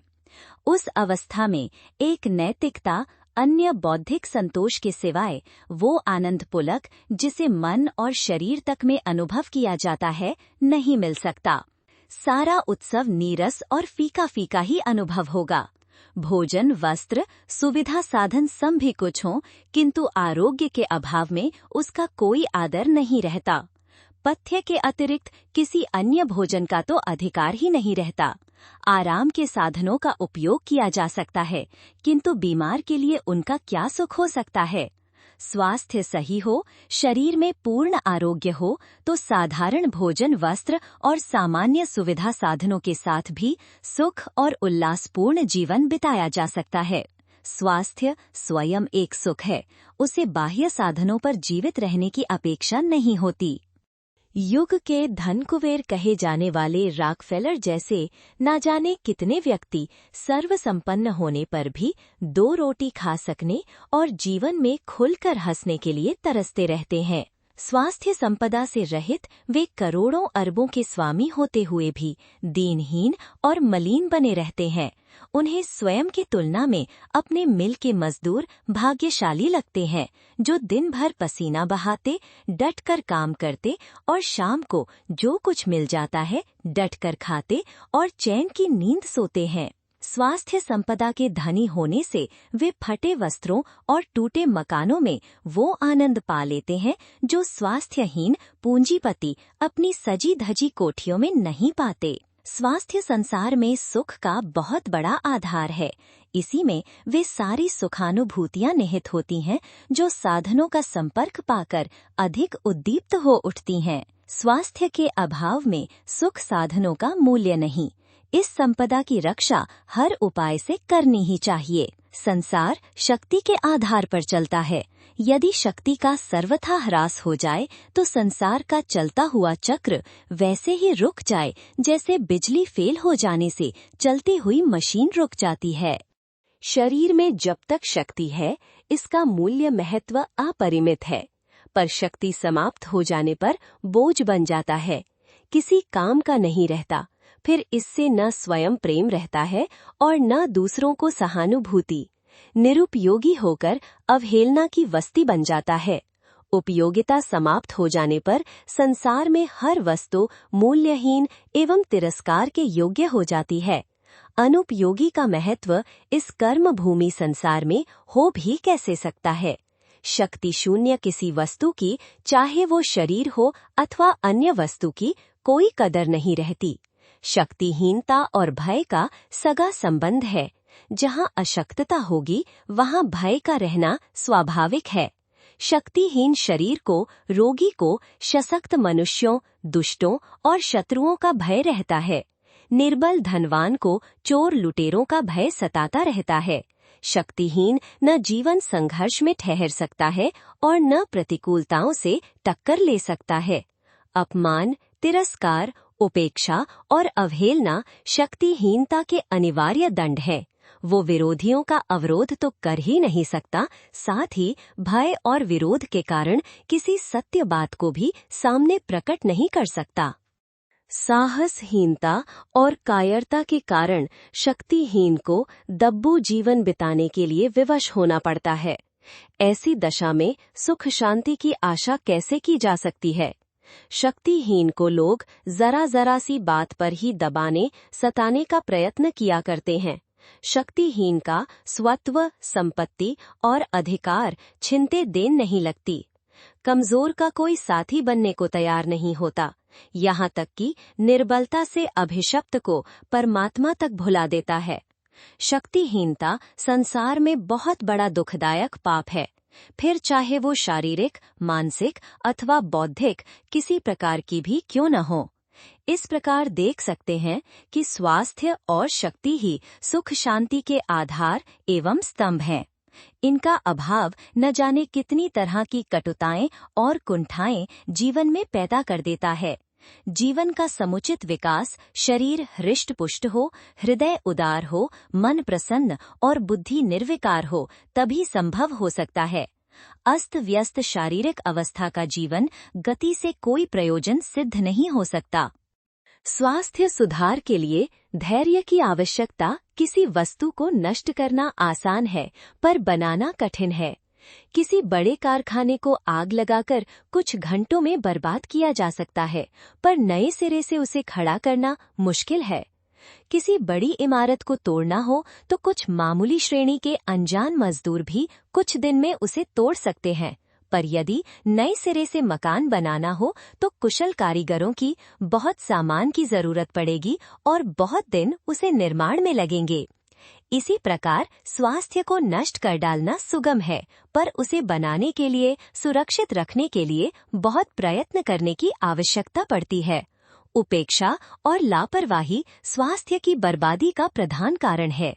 उस कारण को ठीक किए बिना कोई व्यक्ति न तो अपने बिगड़े हुए स्वास्थ्य को सुधार सकता है और न स्वस्थ शरीर को देर तक सुरक्षित रख सकता है। उपेक्षा के गर्त में पड़ी हुई हर वस्तु नष्ट होती है। जिस चीज की साज संभाल न की जाएगी वही कुछ दिन में बिगड़ने लगेगी और संभाल कर रखने पर वह जितने दिन जीवित रहती उसकी अपेक्षा लापरवाही का तिरस्कार सहकर कहीं जल्दी टूट फूट जाएगी। लोग अपने धन दौलत की चौकसी रखते हैं, खेतीबाड़ी की, कोठी गोदाम की रखवाली का समुचित ध्यान रखते हैं, पर आरोग्य जैसी अमूल्य संपत्ति की ओर सर्वथा उपेक्षा धारण किए रहते हैं। ऐसी दशा में यदि दिन दिन क्षीण होता चले तो इसमें आश्चर्य की कोई बात नहीं है। शरीर एक मोटर के समान है जिसमें अनेकों सूक्ष्म यंत्र लगे हुए हैं। ड्राइवर यदि उन यंत्रों के संबंध में सावधानी बरतते और उन्हें ठीक तरह काम में लेते तो वही मोटर देर तक चलती है। अनाड़ी ड्राइवर जिसे तेज दौड़ाने का तो शौक है, पर इस बात का ध्यान नहीं कि क्या क्या सावधानी बरतना आवश्यक है, वो मोटर को थोड़े ही दिनों में बर्बाद कर देगा। इंजन के कीमती पुर्जे अपने चलाने वालों से इस बात की अपेक्षा करते हैं कि उनकी क्षमता से अधिक भार न पड़ने दिया जाए। अत्याचार से हर चीज नष्ट होती है, फिर वे बेचारे पुर्जे भी अपवाद क्यों होंगे। अनाड़ी ड्राइवर जिस प्रकार असावधानी के कारण कीमती मोटर को भी कुछ दिन में कूड़ा बना देता है, उसी प्रकार शरीर के प्रति लापरवाही बरतने वाले, अत्याचार करने वाले लोग भी कमजोरी और बीमारी के शिकार होकर अकाल मृत्यु के मुख में चले जाते हैं। चतुर ड्राइवर जिस प्रकार पुरानी मोटर से भी बहुत दिन काम ले लेते हैं, उसी प्रकार शरीर के प्रति सावधानी बरतने वाले दुर्बल मनुष्य भी अपनी सामान्य शारीरिक स्थिति से भी बहुत दिन तक काम चलाते रहते हैं। महात्मा गांधी का वजन 66 पौंड था। शरीर की दृष्टि से दुर्बल और स्वल्प सामर्थ्य वाले थे। यदि कोई असंयमी व्यक्ति उनकी जैसी शारीरिक स्थिति में होता तो वो अधेड़ होने तक रोगों में ग्रस्त होकर मर खप गया होता। पर गांधी जी ने जीवन का महत्व समझा। शरीर को भगवान की सौंपी हुई एक अत्यंत महत्वपूर्ण अमानत मानकर उसके द्वारा समुचित सत्कर्म करने का निश्चय किया, तो उन्हें यही उचित प्रतीत हुआ कि सबसे प्रथम शरीर की सुरक्षा पर ध्यान दिया जाए। उन्होंने 36 वर्ष की आयु में ब्रह्मचर्य का व्रत लिया। भोजन पर से स्वाद की दृष्टि बदली और औषधि रूप में उपयोगी से उपयोगी आहार ही लेना प्रारंभ कर दिया। दैनिक क्रियाकलापों से प्राकृतिक नियमों का पालन और मन का संतुलन रखने का दृढ़ निश्चय कर लिया। फलस्वरूप वे दुबले पतले शरीर को लेकर ही दीर्घ जीवन एवं निरोग शरीर का लक्ष्य प्राप्त करने के लिए तेजी से बढ़ने लगे। यदि दुर्घटना घटित न हुई होती, गोली का शिकार उन्हें न बनना पड़ा होता, तो वे शारीरिक दृष्टि से एक महत्वपूर्ण आदर्श लोगों के सामने रखने जा रहे थे। उनकी इच्छा 120 वर्ष जीने की थी। 80 वर्ष की आयु में उनका शारीरिक संस्थान एवं जीवन क्रम ऐसा संतुलित चल रहा था कि बीमार पड़ने का कोई प्रश्न ही न था। वे 120 वर्ष अवश्य जी सकते थे। पर दैव दुर्विपाक को क्या कहा जाए? सृष्टि के समस्त जंतुओं पर दृष्टिपात करने से स्पष्ट हो जाता है कि ये प्राणी भले ही अल्प बुद्धि हों, पर प्रकृति की मर्यादाओं का उल्लंघन नहीं करते। परिणाम स्वरूप वे जन्म के दिन से लेकर मृत्यु के दिन पर्यंत निरोग जीवन ही जीते हैं। जंगली जानवरों से वन प्रदेश भरा रहता है। क्या शाकाहारी, क्या मांसाहारी, सभी पशु आनंद की किलकारियां भरते हुए निरोग जीवन व्यतीत करते हैं। पक्षियों को लीजिए, तितली मक्खी से लेकर बड़े बड़े पक्षियों तक कोई भी बीमार पड़ते नहीं देखे जाते। बुढ़ापे से संत्रस्त, दुर्बलता से ग्रसित, बीमारियों के पाश में जकड़ा हुआ कभी कोई जीव जंतु नहीं देखा जाता। समय आने पर मरते तो सभी हैं, पर मनुष्य की तरह सड़ते और कराहते रहने का कष्ट किसी को नहीं भुगतना पड़ता।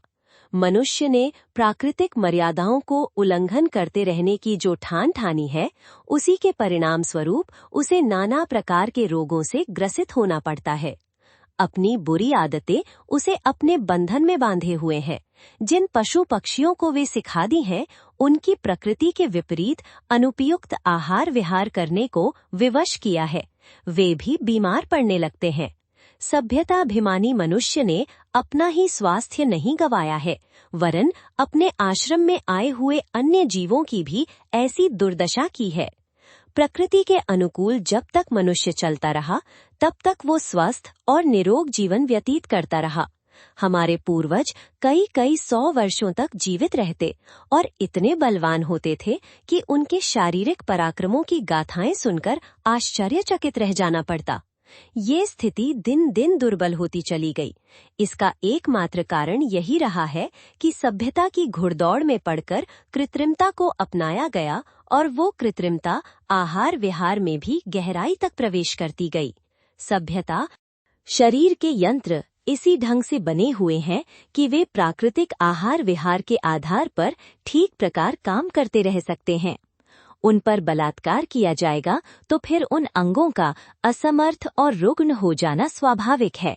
सभी जीव जंतु स्वाभाविक स्थिति में उपलब्ध होने वाला आहार उसके मूल रूप में ग्रहण करते हैं। घास खाने वाले जानवर घास को और मांस को खाने वाले जानवर मांस को पकाते, उबालते, तलते, भूनते नहीं हैं। चिड़िया दाने बीनती हैं या कीड़े मकोड़े खाती हैं तो उन्हें वो उनके मूल रूप में ही उदरस्थ करती हैं। मनुष्य का आहार अन्न, कंदमूल, फल, शाक, दूध, शहद आदि हैं, पर उसका लाभ तभी है जब उसे प्राकृतिक रूप से लिया जाए। भूनने, पकाने, जलाने की क्रियाओं में खाद्य के जीवन तत्व अग्नि द्वारा नष्ट हो जाते हैं और फिर कोयला जैसी निस्सार स्थिति में पहुंचा हुआ आहार खाना पड़ता है। पूड़ी, पकौड़ी, मिठाई, आचार, चटनी और नाना प्रकार के व्यंजन तो आज हमारी थाली की शोभा बढ़ाते हैं और जायका ले लेकर खाए जाते हैं। उनके जीवन तत्व नष्ट हो जाते हैं। बहुत पैसा खर्च करके जीवन तत्व से रहित निर्जीव जैसा आहार खाकर भला कैसे आशा करें कि उसमें से हमें स्वास्थ्य तत्वों की उपलब्धि होगी। ब्रह्मचर्य के संबंध में समस्त विश्व के जीव जंतुओं की एक सुदृढ़ परंपरा है कि क्रीड़ा या विनोद के लिए कोई भी प्राणी कभी काम सेवन नहीं करता। मादा को जब संतानोत्पत्ति की प्रकृति प्रदत्त प्रेरणा होती है, तभी वो नर के सामने अपनी वासना प्रकट करती है, तभी नर उसे संतुष्ट करने के लिए उत्तेजित होता है। नर की ओर से अनिच्छुक मादा के सामने कभी काम प्रस्ताव नहीं होता है। इसी प्राकृतिक मर्यादा के बंधनों में बंधे प्राणी अपने ओजस और पराक्रम की रक्षा कर पाते हैं। मनुष्य ने इस दिशा में जितनी अति बरती है, मर्यादाओं का जितना उल्लंघन किया है, उसे देखते हुए अस्वस्थता का जितना दंड मिल रहा है, उसे कम ही कहा जा सकता है। रात को देर तक सोना, बिजली की रोशनी से आंखों पर दबाव, कपड़ों से शरीर को लादे रहकर स्वच्छ हवा से रोमकूपों को वंचित रखना, शारीरिक परिश्रम की अधिकता या कमी, औषधियों की भरमार आदि कितने ही ऐसे कारण हैं जो स्पष्टतः प्रकृति विरोधी आचरण कहे जा सकते हैं और जिनका स्वास्थ्य के ऊपर निश्चित रूप से अहितकर प्रभाव पड़ता है। इन बुराइयों को यदि मनुष्य आंखें मूंद कर अपनाए रहे, प्रकृति की मर्यादाओं का पालन करने में सावधानी न बरते, तो फिर उसकी शारीरिक स्थिति का ईश्वर ही रक्षक है।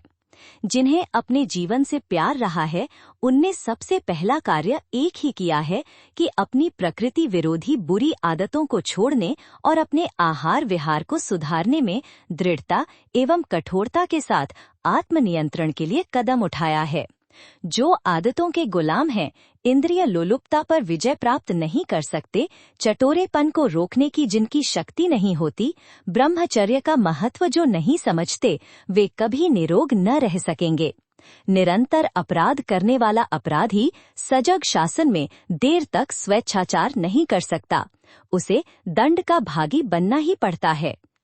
इसी प्रकार प्रकृति के शासन में स्वेच्छाचारी बनने वाले निरंकुश लोग दंड के भागी बने और रोगों की नारकीय यातनाएं सहें, तो इसमें आश्चर्य की क्या बात होगी।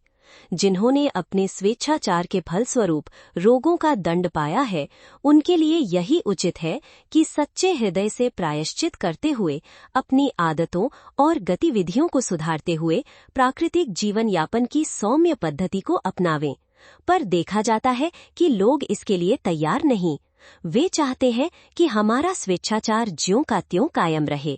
रोग निवारण के लिए कोई जादू जैसी दवा मिले जो पेट में आते जाते रोगों को छूमंतर कर दे। इसी आशा से वे एक के बाद एक डॉक्टर के पास दवाएं और सुइयां लेने के लिए मंडराते रहते हैं। प्रयोजन कुछ सिद्ध नहीं होता। दवाएं कुछ देर के लिए रोग को छिपा देती हैं। उनका असर जैसे ही दूर हुआ कि रोग उसी रूप में उभर आता है। एक मर्ज अच्छा नहीं हो पाता कि दूसरे नए रोग की शुरुआत हो गई। इसी कुचक्र में भूलते हुए लोगों की सारी उम्र बीत जाती है। किसी कष्ट विशेष को दूर करने के लिए तात्कालिक उपचार के रूप में दवा कारगर हो सकती है, पर उनके आधार पर खोए हुए स्वास्थ्य को पुनः प्राप्त कर सकना सर्वथा असंभव है। इसके लिए धैर्य और साहस से काम लेना पड़ेगा। जिस मकान को गिराने में 8 दिन लगे, उसे यदि फिर बनाना या ठीक करना हो, उसमें निश्चय ही उससे दूने चौगुने दिन लगेंगे। स्वास्थ्य को खराब करने से हमने वर्षों तक शरीर पर निरंतर अत्याचार किया है, तो उसके सुधार में भी कुछ तो देर लगेगी ही। फिर भी जिस प्रकार टूटी मोटर की मरम्मत हो जाने के बाद भी उसकी साज संभाल रखनी पड़ती है, उसी प्रकार खोए स्वास्थ्य को प्राप्त कर लेने के बाद भी अपेक्षाकृत अधिक सावधानी बरतने की आवश्यकता होगी। उतावली न की जाए। जो रोगी या दुर्बल शरीर वाले व्यक्ति स्वास्थ्य सुधारने के लिए अत्यधिक उतावले होते हैं, चंद दिनों या कुछ घंटों में जादू मंत्र की तरह पूर्व निरोगिता चाहते हैं। वे उतावले बच्चों की तरह हैं जो हथेली पर सरसों जमाना चाहते हैं और अंत में निराश एवं खिन्नता अनुभव करते हैं। हम में से हर एक को ये जान लेना चाहिए कि स्वस्थ संसार एक साधना है। बिगड़े हुए शरीर को रोग रहित और सतेज बनाने के लिए तप करने की आवश्यकता होती है। आत्मनियंत्रण करके अपनी बुरी आदतों पर विजय प्राप्त करने एवं प्रकृति का अनुसरण करते हुए अपने आप को मानवोचित विधि व्यवस्था में ढालने के लिए जो लोग दृढ़तापूर्वक कदम उठाने का साहस कर सकें, उन्हें ही स्वस्थ शरीर का दिव्य वरदान प्राप्त करने की आशा करनी चाहिए।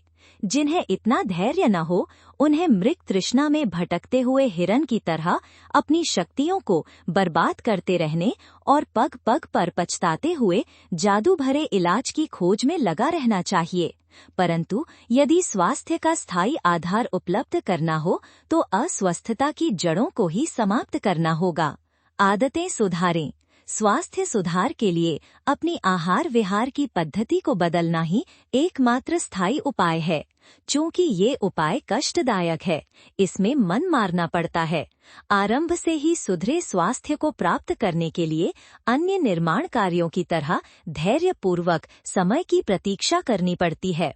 इसके विपरीत दमा दारू के बल पर निरोग हो जाने की कल्पना में इस प्रकार का कोई प्रतिबंध नहीं रहता। डॉक्टर लोग आहार विहार का कोई खास प्रतिबंध नहीं लगाते। जी चाहे सो खाते पीते रहने और चाहे जैसे रहने सहने की छूट देते हैं। दवा सेवन या इंजेक्शन लगने में कुछ मिनट ही खर्च होते हैं और कभी न पूरे होने वाले जल्दी स्वास्थ्य लाभ करा लेने वाले चिकित्सा के आश्वासनों में रोगी का मन बहलता रहता है।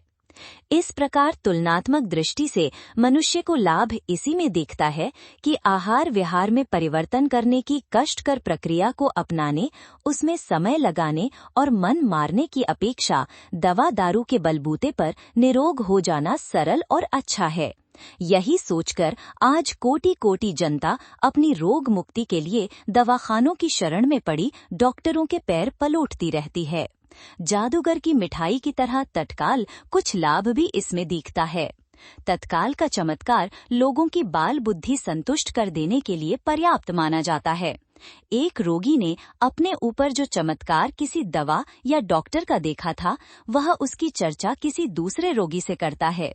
वह रोगी अपना कोई ऐसा ही अनुभव अन्य रोगी को बताता है। इस प्रकार दवाओं की प्रशंसा भी चलती रहती है। चिकित्सकों का गुणगान भी होता रहता है और साथ ही रोगी का कष्ट भी यथावत बना रहता है। यही भूल भुलैया आज व्यापक रूप से एक गहरे अंधविश्वास की तरह सर्वत्र व्याप्त हो रही है।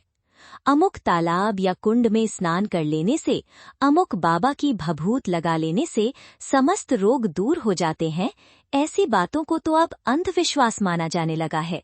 पर दवाओं से आरोग्य प्राप्त हो जा सकता है, ये अंधविश्वास अभी भी अत्यंत भयावह रूप से मानव जाति के मस्तिष्क पर चढ़ा हुआ है। चूंकि तालाब कुंड के स्नान से, भभूत से या मियां मसानी की पूजा से आरोग्य लाभ की बात अशिक्षित ओझा, सयाने, ज्योतिषी बाबा जी कहते हैं, इसलिए उनकी बात संदेहास्पद मानी जाने लगी। पर जिस बात को मोटर बंगले वाले उच्च शिक्षित कहे जाने वाले प्रमाण पत्र प्राप्त कर सरकार में सामान्य डॉक्टर लोग कहें, उस बात को कैसे छुटलाया जाए? दवा से आरोग्य प्राप्त हो सकता है, दीर्घ जीवन मिल सकता है, ये मान्यता विशुद्ध रूप से अंधविश्वास है। इस तथ्य को आज नहीं तो कल स्वीकार किया ही जाने वाला है। अपना वर्षों का समय और सारी कमाई गंवाकर भी जिसने भूल भुलैया में भटकने के अतिरिक्त कुछ भी नहीं पाया है, वे रोगग्रस्त एवं दुर्बल काय व्यक्ति कभी न कभी तो वास्तविकता पर विचार करने के लिए विवश होंगे ही। जब भी वे इस समस्या पर ठंडे दिल से विचार करेंगे, तब उन्हें इसी निष्कर्ष पर पहुंचना पड़ेगा कि अनियमितताएं ही आरोग्य नाश का एकमात्र कारण होती हैं और स्वास्थ्य सुधार के लिए एक ही उपाय है, स्वास्थ्य के सनातन नियमों का पालन। आज असंयम का युग है, सर्वत्र उच्छृंखलता का बोलबाला हो रहा है। ऐसी स्थिति में संयम की बात को उपहास एवं उपेक्षा में ही डाल। हथेली पर सरसों उगावे, डिब्बी में से मिठाई पैदा होने लगे। बाजीगर इन बातों को इसी प्रकार करके दिखा भी देता है, पर सफलता देखने भर की होती है। बाजीगर आंखों में धूल झोंककर, लावा देकर दर्शकों को थोड़ी देर के लिए बहका देता है। वे कुछ समय तक खुश भी हो जाते हैं, पर अंततः उसका परिणाम समय की बर्बादी और निराशा के अतिरिक्त और कुछ नहीं होता। बिना श्रम के रुपया, मिठाई, पौधे, जानवर आदि उपलब्ध करने की आकांक्षा असफल ही रह जाती है। यदि इतनी जल्दी ये सब काम हो सके होते तो बेचारा बाजीगर क्यों दर दर मारा फिरता। वह तो स्वयं की कब का लखपति करोड़पति बन गया होता। पर करे क्या, सारी बुद्धि लड़ाकर भी बेचारा प्रकृति के कठोर नियमों का उल्लंघन करने में सफल कहाँ हो पाता है। बाजीगरी केवल बच्चों का मन बहलाने का खेल बनकर रह जाती है। रुपया, मिठाई, पौधे, जानवर आदि दुनिया में जो लोग प्राप्त करते हैं वे बाजीगरी से नहीं, उचित श्रम के आधार पर प्राप्त करते हैं। बुद्धिमान लोग इसको अच्छी प्रकार जानते हैं, इसलिए वे उचित मूल्य देकर अभीष्ट वस्तु प्राप्त करने की योजना बनाते हैं और अपना अभीष्ट मनोरथ पूरा करते हैं। धैर्यपूर्वक सतत प्रयास से ही स्वास्थ्य सुधार संभव होता है। Page break. आरोग्य रक्षा के प्रति सतर्क रहें। शरीर शास्त्रियों ने काया की संरचना के ईश्वरीय कौशल पर विस्तृत प्रकाश डाला और बताया कि इसके तुलना में मनुष्यकृत सारे निर्माण तुच्छ हैं।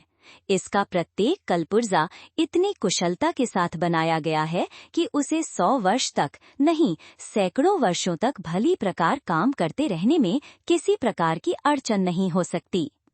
वे अपना काम बिना किसी गड़बड़ी के चिरकाल तक आसानी से करते रह सकते हैं। हथौड़ा कुल्हाड़ी लेकर उसे बर्बाद करना हो तो बात दूसरी है, अन्यथा इतनी मजबूत, इतनी सही स्वसंचालित मशीन संसार भर में एक भी नहीं है जैसी कि मानवीय काया। इतना ही नहीं, इसमें एक और भी विशेषता है कि टूट फूट की मरम्मत और बाहरी आक्रमणों को निरस्त करने की भी अद्भुत क्षमता इसके कण कण में भरी पड़ी है। रक्त के श्वेत सैनिक बाहर से भीतर आने वाले अथवा भीतर ही उत्पन्न होने वाले मारक विषाणुओं को परास्त करने की क्षमता से पूरी तरह संपन्न है। चोट लग जाने पर रक्त का विशेष अंश ऊपर चमड़ी पर चिपककर खुरंट बन जाता है और रक्त बहने से रोकने तथा बाहर के अवांछनीय तत्वों को उसमें न घुसने देने के दोनों ही कार्य पूरे कर देता है। रक्त में प्रविष्ट विष फोड़े फुंसियों के दर्द, ताप, दाह आदि के रूप से बाहर निकाल फेंकने के लिए जीवन शक्ति अनायास ही प्रबल प्रयत्न करती है। शरीर जैसे अद्भुत रसायनशाला इस धरती पर कहीं भी नहीं है। अनाज से रक्त बनाने वाली रासायनिक क्रिया की वैज्ञानिक कभी कल्पना भी नहीं कर सके हैं। आहार का शारीरिक बल और मस्तिष्कीय चिंतन में बदल जाना ऐसा चमत्कार है जिसे रसायन शास्त्री स्वयं प्रस्तुत कर सकने में अपने को सर्वथा असहाय अनुभव करते हैं। लगता है सृष्टा ने अपनी कलाकृति को यथासंभव सर्वथा पूर्णता के अनुरूप ही बनाया है। अनावश्यक और अवांछनीय तोड़फोड़ की जाए तब तो बारूद के सहारे पहाड़ तक गिराए जा सकते हैं, पर यदि संभाल कर रखा जा सके और अनावश्यक छेड़खानी करने से हाथ रोका जा सके तो यह शरीर बिना किसी विशेष प्रयत्न के ऐसे ही सुदृढ़ बना रह सकता है। शरीर विज्ञानियों का यह तथ्य अक्षरशः सही प्रतीत होता है कि जानबूझकर तोड़फोड़ न मचाने वाले वनवासी अभावग्रस्त और अशिक्षित होते हुए भी सशक्त, रोगमुक्त और दीर्घजीवी पाए जाते हैं। तलाश करने पर इतना ही निष्कर्ष निकला है कि वे भी अन्यत्र रहने वाले पिछड़े समझे जाने वाले लोगों में से ही हैं। विशेषता एक ही है कि शरीर को अपने ढंग से काम करने देते हैं, उसके साथ शरारत नहीं करते। इतने भर से उनका स्वास्थ्य समस्या का रूप धारण नहीं करता है और निरोगता की गाड़ी अपने पहियों पर ठीक तरह लुढ़कती हुई लंबा सफर पार कर लेती है। यही बात अन्यत्र पाए जाने वाले स्वस्थ मनुष्यों के संबंध में भी है। प्रकृति प्रदत्त सहज ज्ञान के आधार पर यदि आहार विहार की क्रिया पद्धति बनी रहे तो फिर कमजोरी से रोगी और बीमार न पड़ना पड़ेगा। काया को क्षत विक्षत कर डालने वाली कुल्हाड़ी असंयम की अनियमितता ही है। इसी भारी रेती से हम अपने अच्छे भले कल पुर्जों को काट पीट कर दुर्दशाग्रस्त स्थिति में पटक देते हैं। अस्वस्थता के अभिशाप में दैवी प्रकोप की विधि विधान की बात सोचना व्यर्थ है। इस आत्म प्रवंचना को अपनाने से तो सुधार का उपाय सोचने की भी आवश्यकता प्रतीत नहीं होती और भविष्य पूर्णतया अंधकारमय बन जाता है। बात विधि के विधान और भाग्य दोष की चल पड़ी तो लगे हाथों इस पर भी विचार क्यों न कर लिया जाए। सृष्टि के समस्त प्राणियों पर दृष्टि डालकर उसकी शारीरिक स्थिति का पर्यवेक्षण किया जाए और देखा जाए कि उनमें से कितनों को दुर्बलता एवं रुग्णता का शिकार बनना पड़ रहा है। जलचर, नभचर और थलचर प्रकृति के स्वदेज, अंडज, उद्भिज, जरायुज वर्ग के समस्त प्राणियों का गहरा उथला सर्वेक्षण करने पर प्रतीत होता है कि इनमें से किसी के भी सामने स्वास्थ्य समस्या नहीं है। बुढ़ापा और तो सभी के सामने आता है, पर मध्यावधि में किसी को भी बीमारियों का त्रास नहीं सहना पड़ता। सर्दी, गर्मी, भूख, आक्रमण के शिकार होते रहते, अनेक प्रतिकूलताओं का सामना करते रहने पर भी वे आजीवन निरोग ही बने रहते हैं। मनुष्य को तो अनेक सुविधाएं प्राप्त हैं, फलतः उसे अपेक्षाकृत अधिक स्वस्थ रहना चाहिए, पर देखा विपरीत जाता है। पिछड़ी समझी जाने वाली योनियों के प्राणी आरोग्य का आनंद लेते रहें और प्रगतिशील कहलाने वाला मनुष्य उस सहज सौभाग्य से वंचित ही बना रहे, ये कैसे विडंबना है। मनुष्य स्वयं बीमार पड़ा और अपने चंगुल में फंसे हुए पालतू पशु पक्षियों को भी बीमार बनाया। यदि इसी का नाम बुद्धिमत्ता है तो उसे पाकर मनुष्य ने क्या लाभ कमाया। इन सब बातों पर विचार करने से अपने समीपवर्ती क्षेत्र में जो भी निरोग, समर्थ, प्रफुल्लित, उल्लसित, स्फूर्तिवान व्यक्ति पाए जाते हैं, उनके संबंध में यही धारणा बनानी पड़ती है कि वे किन्हीं विशेष सुविधाओं के कारण इस उत्तम स्थिति में नहीं रह रहे हैं। मात्र शरीर यात्रा के लिए प्रकृति की निर्धारित आचार संहिता का पालन करने भर से ही आरोग्य का वो आनंद पाया जा सकता है जिसे जीवन का प्रथम सुख कहा जाता है। स्वस्थ, उत्साही और स्फूर्तिवान मनुष्य से अपनी तुलना की जाए, यदि उनके अंग अवयवों से अपनों की समता की जाए तो प्रतीत होगा कि एक ही वर्ग के जीवधारी होते हुए भी हम लोगों के बीच अन्य क्षेत्रों में ही नहीं, आरोग्य स्तर की विषमता भी बुरी तरह छाई हुई है। ये सभी विषमताएं कृत्रिम है, ईश्वर प्रदत्त नहीं। मनुष्य ने अपने सभी पुत्रों को प्रायः समान स्तर के शरीर और मन दिए हैं। इनका सही गलत उपयोग करके ही मनुष्य पिछड़ेपन की एवं समुन्नत स्तर की परिस्थितियों का निर्माण करते हैं। इसी प्रयास प्रक्रिया के परिणाम ही देर सवेर में सामने आते रहते हैं। इसलिए भाग्य का एक नाम कर्म भी है। कर्म विधान, कर्म रेखा, कर्म लेख आदि शब्दों का यदि भाग्य के स्थान पर प्रयोग किया जाए तो इसमें उसकी अधिक सार्थकता समझी जा सकेगी। कुछ अपंग, अविकसित अपवादों को छोड़कर प्रायः सभी मनुष्य एक जैसी स्थिति में उत्पन्न होते हैं। आरोग्य से लेकर जीवन के अनेकानेक क्षेत्रों में दृढ़ता एवं प्रगति की सफलताएं तो मनुष्य की अपनी गतिविधियों पर निर्भर रहती हैं। अपना आरोग्य यदि पिछड़ा या बिगड़ा हुआ है तो उसके लिए परिस्थितियों को दोष देते रहने से काम नहीं चलेगा। अपना उत्तरदायित्व स्वीकार करना पड़ेगा। कहीं अपने से ही भूल होती है या होती रही है। अपने पैर कुल्हाड़ी मारने से ही ये जख्म हुआ है, ऐसा दूसरा कोई पास में देखता नहीं जिसके कारण इतनी मजबूत इमारत खोखली होती।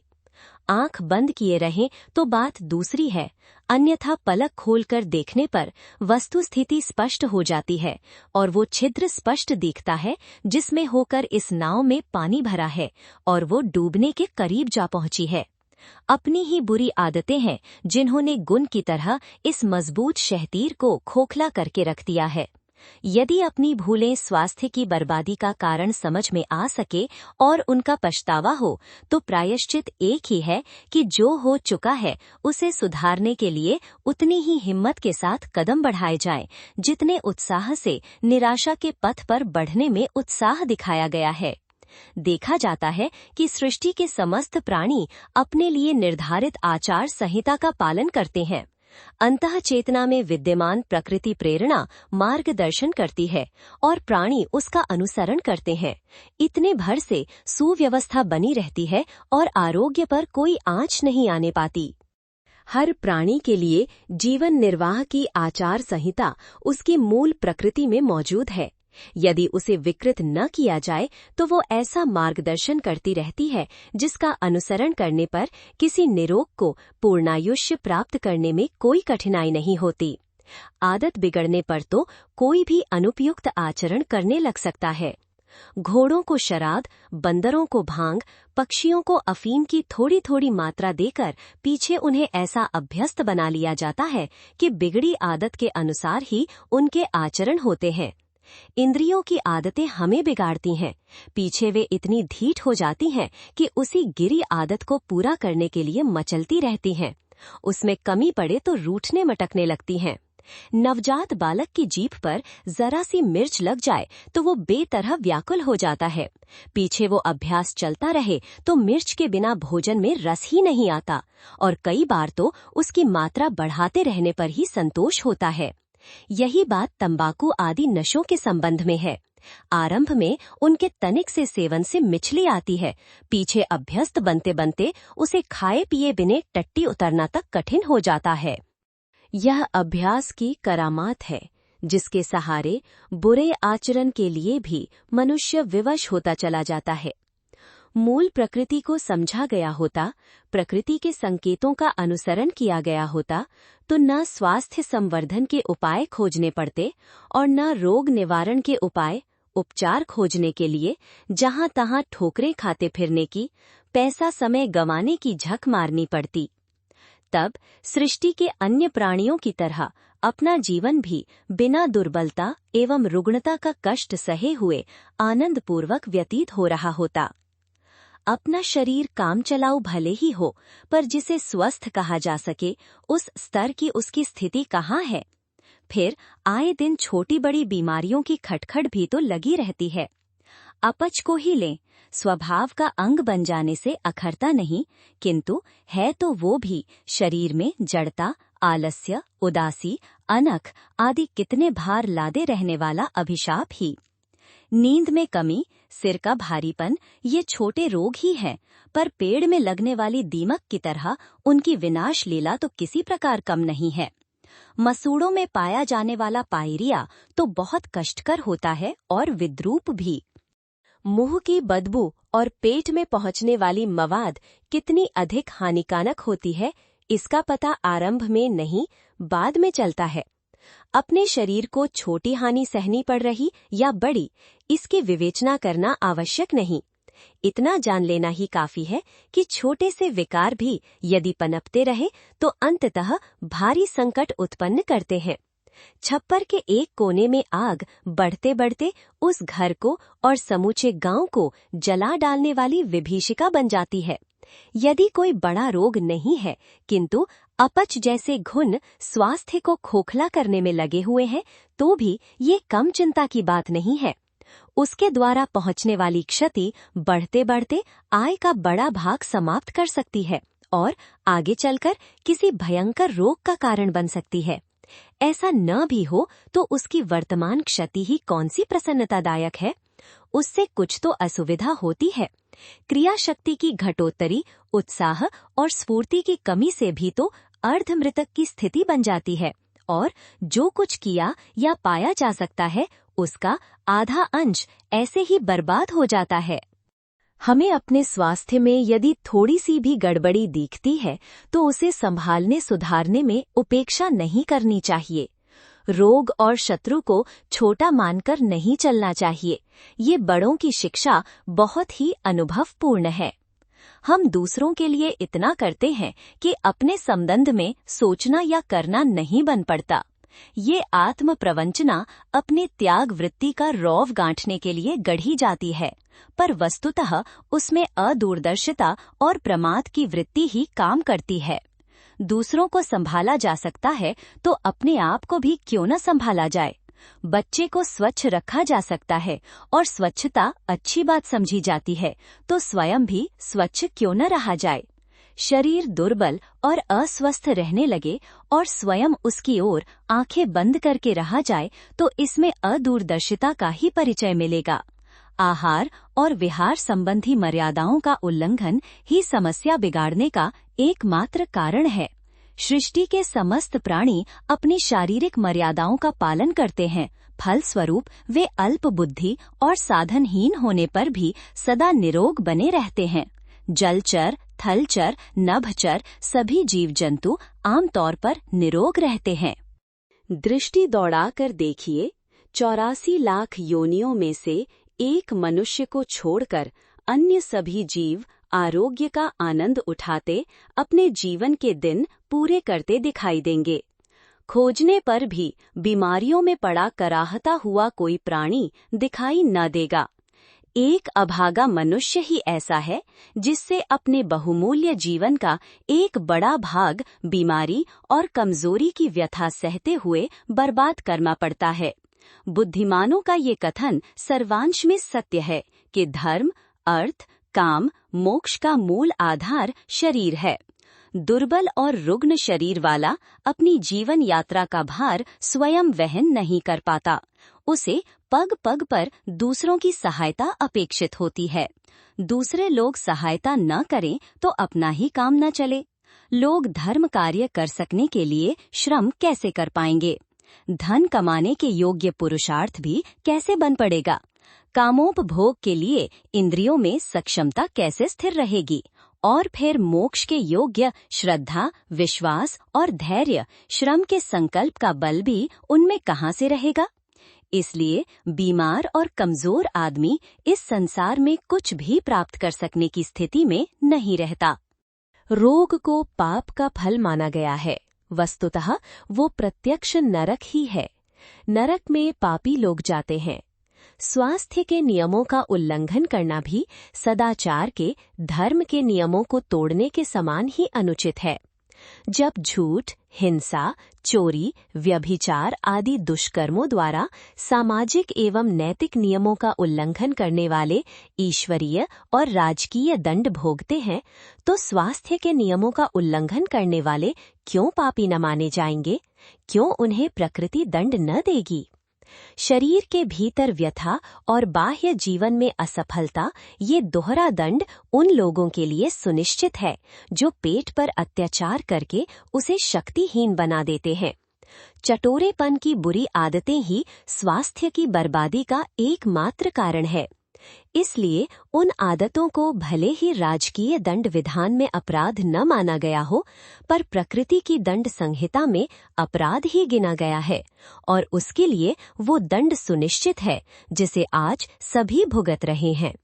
भीतर व्यथा और बाहर असफलता के दंड हम में से अधिकांश को आज सहने पड़ रहे हैं।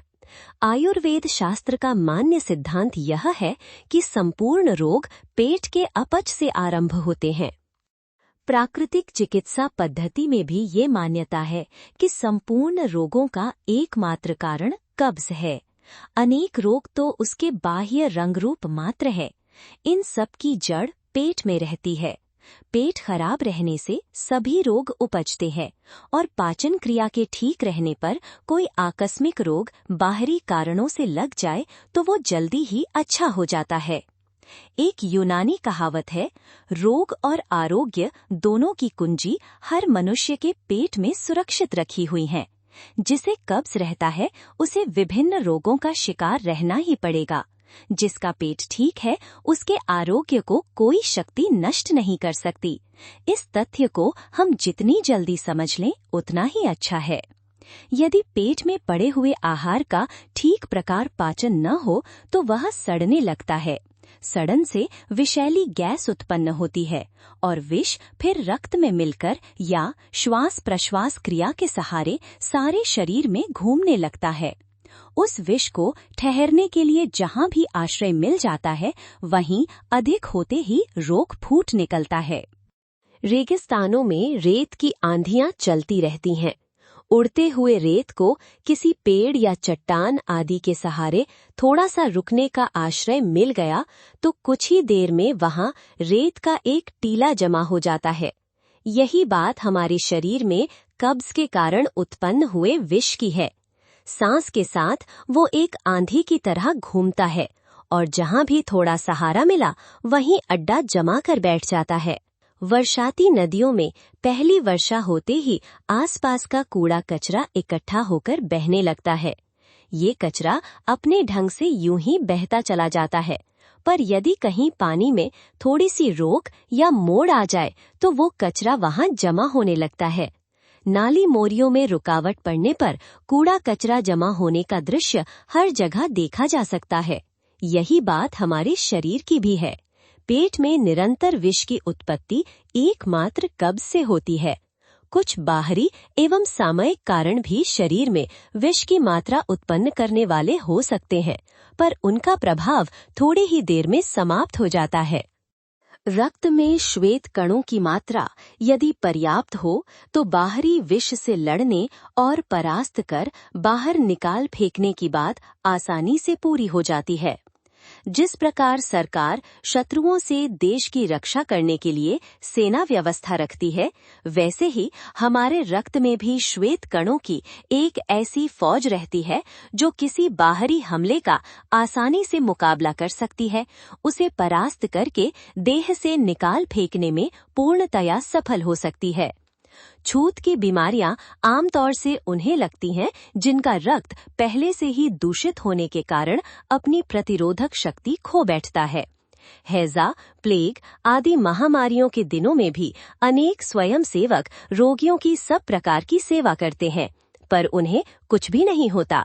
पर सब तरह बचते रहने वाले लोग वायु में उड़ने वाले कीटाणुओं से ही प्रभावित होकर उन फैली हुई महामारियों से ग्रसित हो जाते हैं और बचाव की बाहरी व्यवस्था द्वारा बहुत प्रयत्न करने पर भी अपनी जान खो बैठते हैं। कब्ज एक स्थायी रोग सरीखा बन जाता है। खान पान संबंधी बुरी आदतों से सताया हुआ पेट अंततः अशक्त हो जाता है और अपना काम ठीक तरह कर सकने के अयोग्य हो जाता है। किसी प्रकार गाड़ी खिंचती तो है, जीवन रक्षा होती रहे इतना पहिया लुढ़कता तो है, पर अपच के कारण उत्पन्न हुई सड़न तो निरंतर जारी ही रहती है। निरंतर झरते रहने वाले पानी के झरने से सदा धार बहती ही रहती है। निरंतर आग उगलने वाले ज्वालामुखी से सदा धुआं ही निकलता रहता है। कमजोर पेट में जब कब्ज रहने लगा तो वहां से भी विषों का उत्पादन निरंतर ही होता रहेगा। निरंतर की लड़ाई लड़ना किस सेना के बस की बात है। मौके मौके पर युद्ध कौशल दिखाया जा सकता है, पर अनंत काल के लिए 24 घंटे गोली चलाते रहने का भार जिस सेना पर आ पड़े और शत्रु का दल बादलों की तरह उभरता हुआ निरंतर चलता ही आवे, तो सैनिक कब तक अपने पैर टिकाए रहेंगे। शरीर की रोग प्रतिरोधक शक्ति का भी इस निरंतर की कब्ज से उत्पन्न विषों के साथ लड़ते लड़ते एक प्रकार से अंत ही हो जाता है। तब फिर शत्रुओं को खुलकर खेलने का अवसर मिलता है और देह नाना प्रकार के रोगों से ग्रसित होती जाती है। रोगों के नाम, लक्षण, चिन्ह, निदान के झंझट में पड़ने और उनके वर्गीकरण की उखाड़ पछाड़ में उलझने से कुछ लाभ नहीं। पेट में उत्पन्न हुआ विष जिस स्थान पर जमा होगा वहीं पीड़ा देगा। गांठों में जमने से उसका नाम गठिया, सिर में जमने से सिर दर्द, फेफड़ों में जमने से क्षय, श्वास नली में जमने से खांसी, चमड़ी में जमने से खुजली, दांतों में जमने से पायरिया, गुर्दे में जमने से बहुमूत्र, उंगलियों में भर जाने से कोढ़ हो जाएगा। बीमारियों का नामकरण करने और उनके निदान लक्षण में माथापच्ची करने से क्या लाभ। गांठों की बीमारी, सिरदर्द की बीमारी, कान की बीमारी, दांतों की बीमारी कहकर भी वही प्रयोजन सिद्ध हो सकता है जो बड़े बड़े वैद्यों से रोग का निदान और नामकरण कराने से होता है। पेट में उत्पन्न होने वाली सड़न शरीर के किसी भी भाग में पहुंच सकती है और उससे किसी भी अंग में रोग उत्पन्न हो सकता है। डकारों में मुंह की ओर वायु से गुदा मार्ग की ओर वो सड़न गैस के रूप में बाहर आती है तो उसकी दुर्गंध का कुछ अनुभव हो जाता है। ये गैसें अपने साथ सड़न भरे और भी विषाक्त तत्व साथ में उड़ाकर लाती हैं, तो इनका जमाव प्रत्यक्ष देखा जा सकता है। जीभ और दांतों पर जो मैल रोज जमता है वो पेट से उड़कर ऊपर आई हुई गैसों का ही विकार है। धुआं जहां उठता रहता है वहां छतों पर कालिक जमा हो जाती है। जीभ और दांतों का मैल इसी प्रकार की कालिक है जिसे रोज साफ न किया जाए तो मुंह में बदबू आने लगे और स्वाद कड़वा रहने लगे। ये विकार जब तेज हो जाते हैं तो मसूड़ों को गलाने लगते हैं, तब पायरिया पैदा हो जाता है। जीभ में छाले रहने लगते हैं, सांस के साथ बदबू आने लगती है, सोते में लार बहती है। ये सब एक ही बात के विभिन्न स्वरूप हैं। रक्त में विकार घुल जाने से पित्ती, चकत्ता, फुंसी, दाद, कोढ़, खुजली, गठिया आदि कितने ही तरह के रोग फूट निकल सकते हैं। हृदय की धड़कन, लकवा, दमा, प्लूरेसी, आंतरिक क्षय, ज्वर, उन्माद, स्नायु, दौर्बल्य, नासूर, नपुंसकता जैसे कुछ रोग ऐसे हैं जो स्वतंत्र प्रकृति के दिखाई पड़ते हैं, पर इनके मूल में भी उन विषों का धीरे धीरे संचित होते रहना ही कारण होता है। चोट लगना, जलना जैसे बाहरी कारणों से भी कभी कभी शारीरिक कष्ट होते हैं, पर यदि रक्त की शुद्धता अक्षुण्ण हो तो उनके अच्छे होने में देर नहीं लगती। शुद्ध रक्त अपनी जीवनी शक्ति के आधार पर ऐसे आघातों का समाधान जल्दी ही कर देता है। एक छोटा सा घाव भी लंबा समय लेकर कठिनाई से अच्छा होता है। जिनके रक्त में शर्करा की मात्रा अधिक होती है, उन मधुमेह के रोगियों की छोटी सी फुंसी भी महीनों में अच्छी होती है। कोई बड़ा ऑपरेशन करना पड़े तो उसका घाव भरना कठिन हो जाता है। कोढ़ी का खून ही खराब हो जाता है, उसकी उंगलियों पर छोटे छोटे जख्म होते हैं, पर वे किसी भी दवा से अच्छे नहीं होते। ऐसी ही खराबियों के कारण भीतर ही भीतर जहां तहां पीड़ाएं उठती रहती हैं और मनुष्य उनसे निरंतर दुख पाता रहता है। जब दांत उखड़ने का समय आता है तो सालों तक उनमें दर्द, सिर में दर्द, पसली में दर्द आए दिन ऐसे ही झंझट खड़े रहते हैं। स्त्रियां जब मासिक धर्म से होने को होती हैं तब उन्हें कई दिन तक बुरी तरह पीड़ित रहना पड़ता है। प्रसव काल भी उनके लिए मृत्यु जैसा कष्टकारक होता है, पर ऐसा होता तभी है जब रक्त की सजीवता क्षीण हो चुकी हो। जिनकी जीवनी शक्ति सक्षम है उन्हें इस प्रकार की कोई कठिनाई नहीं होती। बुढ़ापे में भी उनके दांत, आंख सब काम करते रहते हैं। देहातों के श्रमशील नर नारी जिनका पाचन ठीक रहता है, उन्हें इस प्रकार की कठिनाइयों में पड़ने और व्यथा सहने के लिए विवश नहीं होना पड़ता। पाचन क्रिया की खराबी समस्त रोगों की जड़ है। यदि जड़ काट दी जाए तो पेड़ के पुष्प पल्लव भी सूखने लगेंगे। जिसकी जड़ें हरी हैं, उसे ऊपर से काट भी दिया जाए तो फिर नई शाखाएं फूटने लगेंगी। बीमारियों की जड़ निश्चित रूप से पेट में है। जिस अंग में रोग है वहां भी उपचार करने में हर्ज नहीं। रोग की स्थानीय चिकित्सा भी होनी चाहिए, पर जड़ को ठीक किए बिना बाहर की लीपापोती से क्या काम बनने वाला है।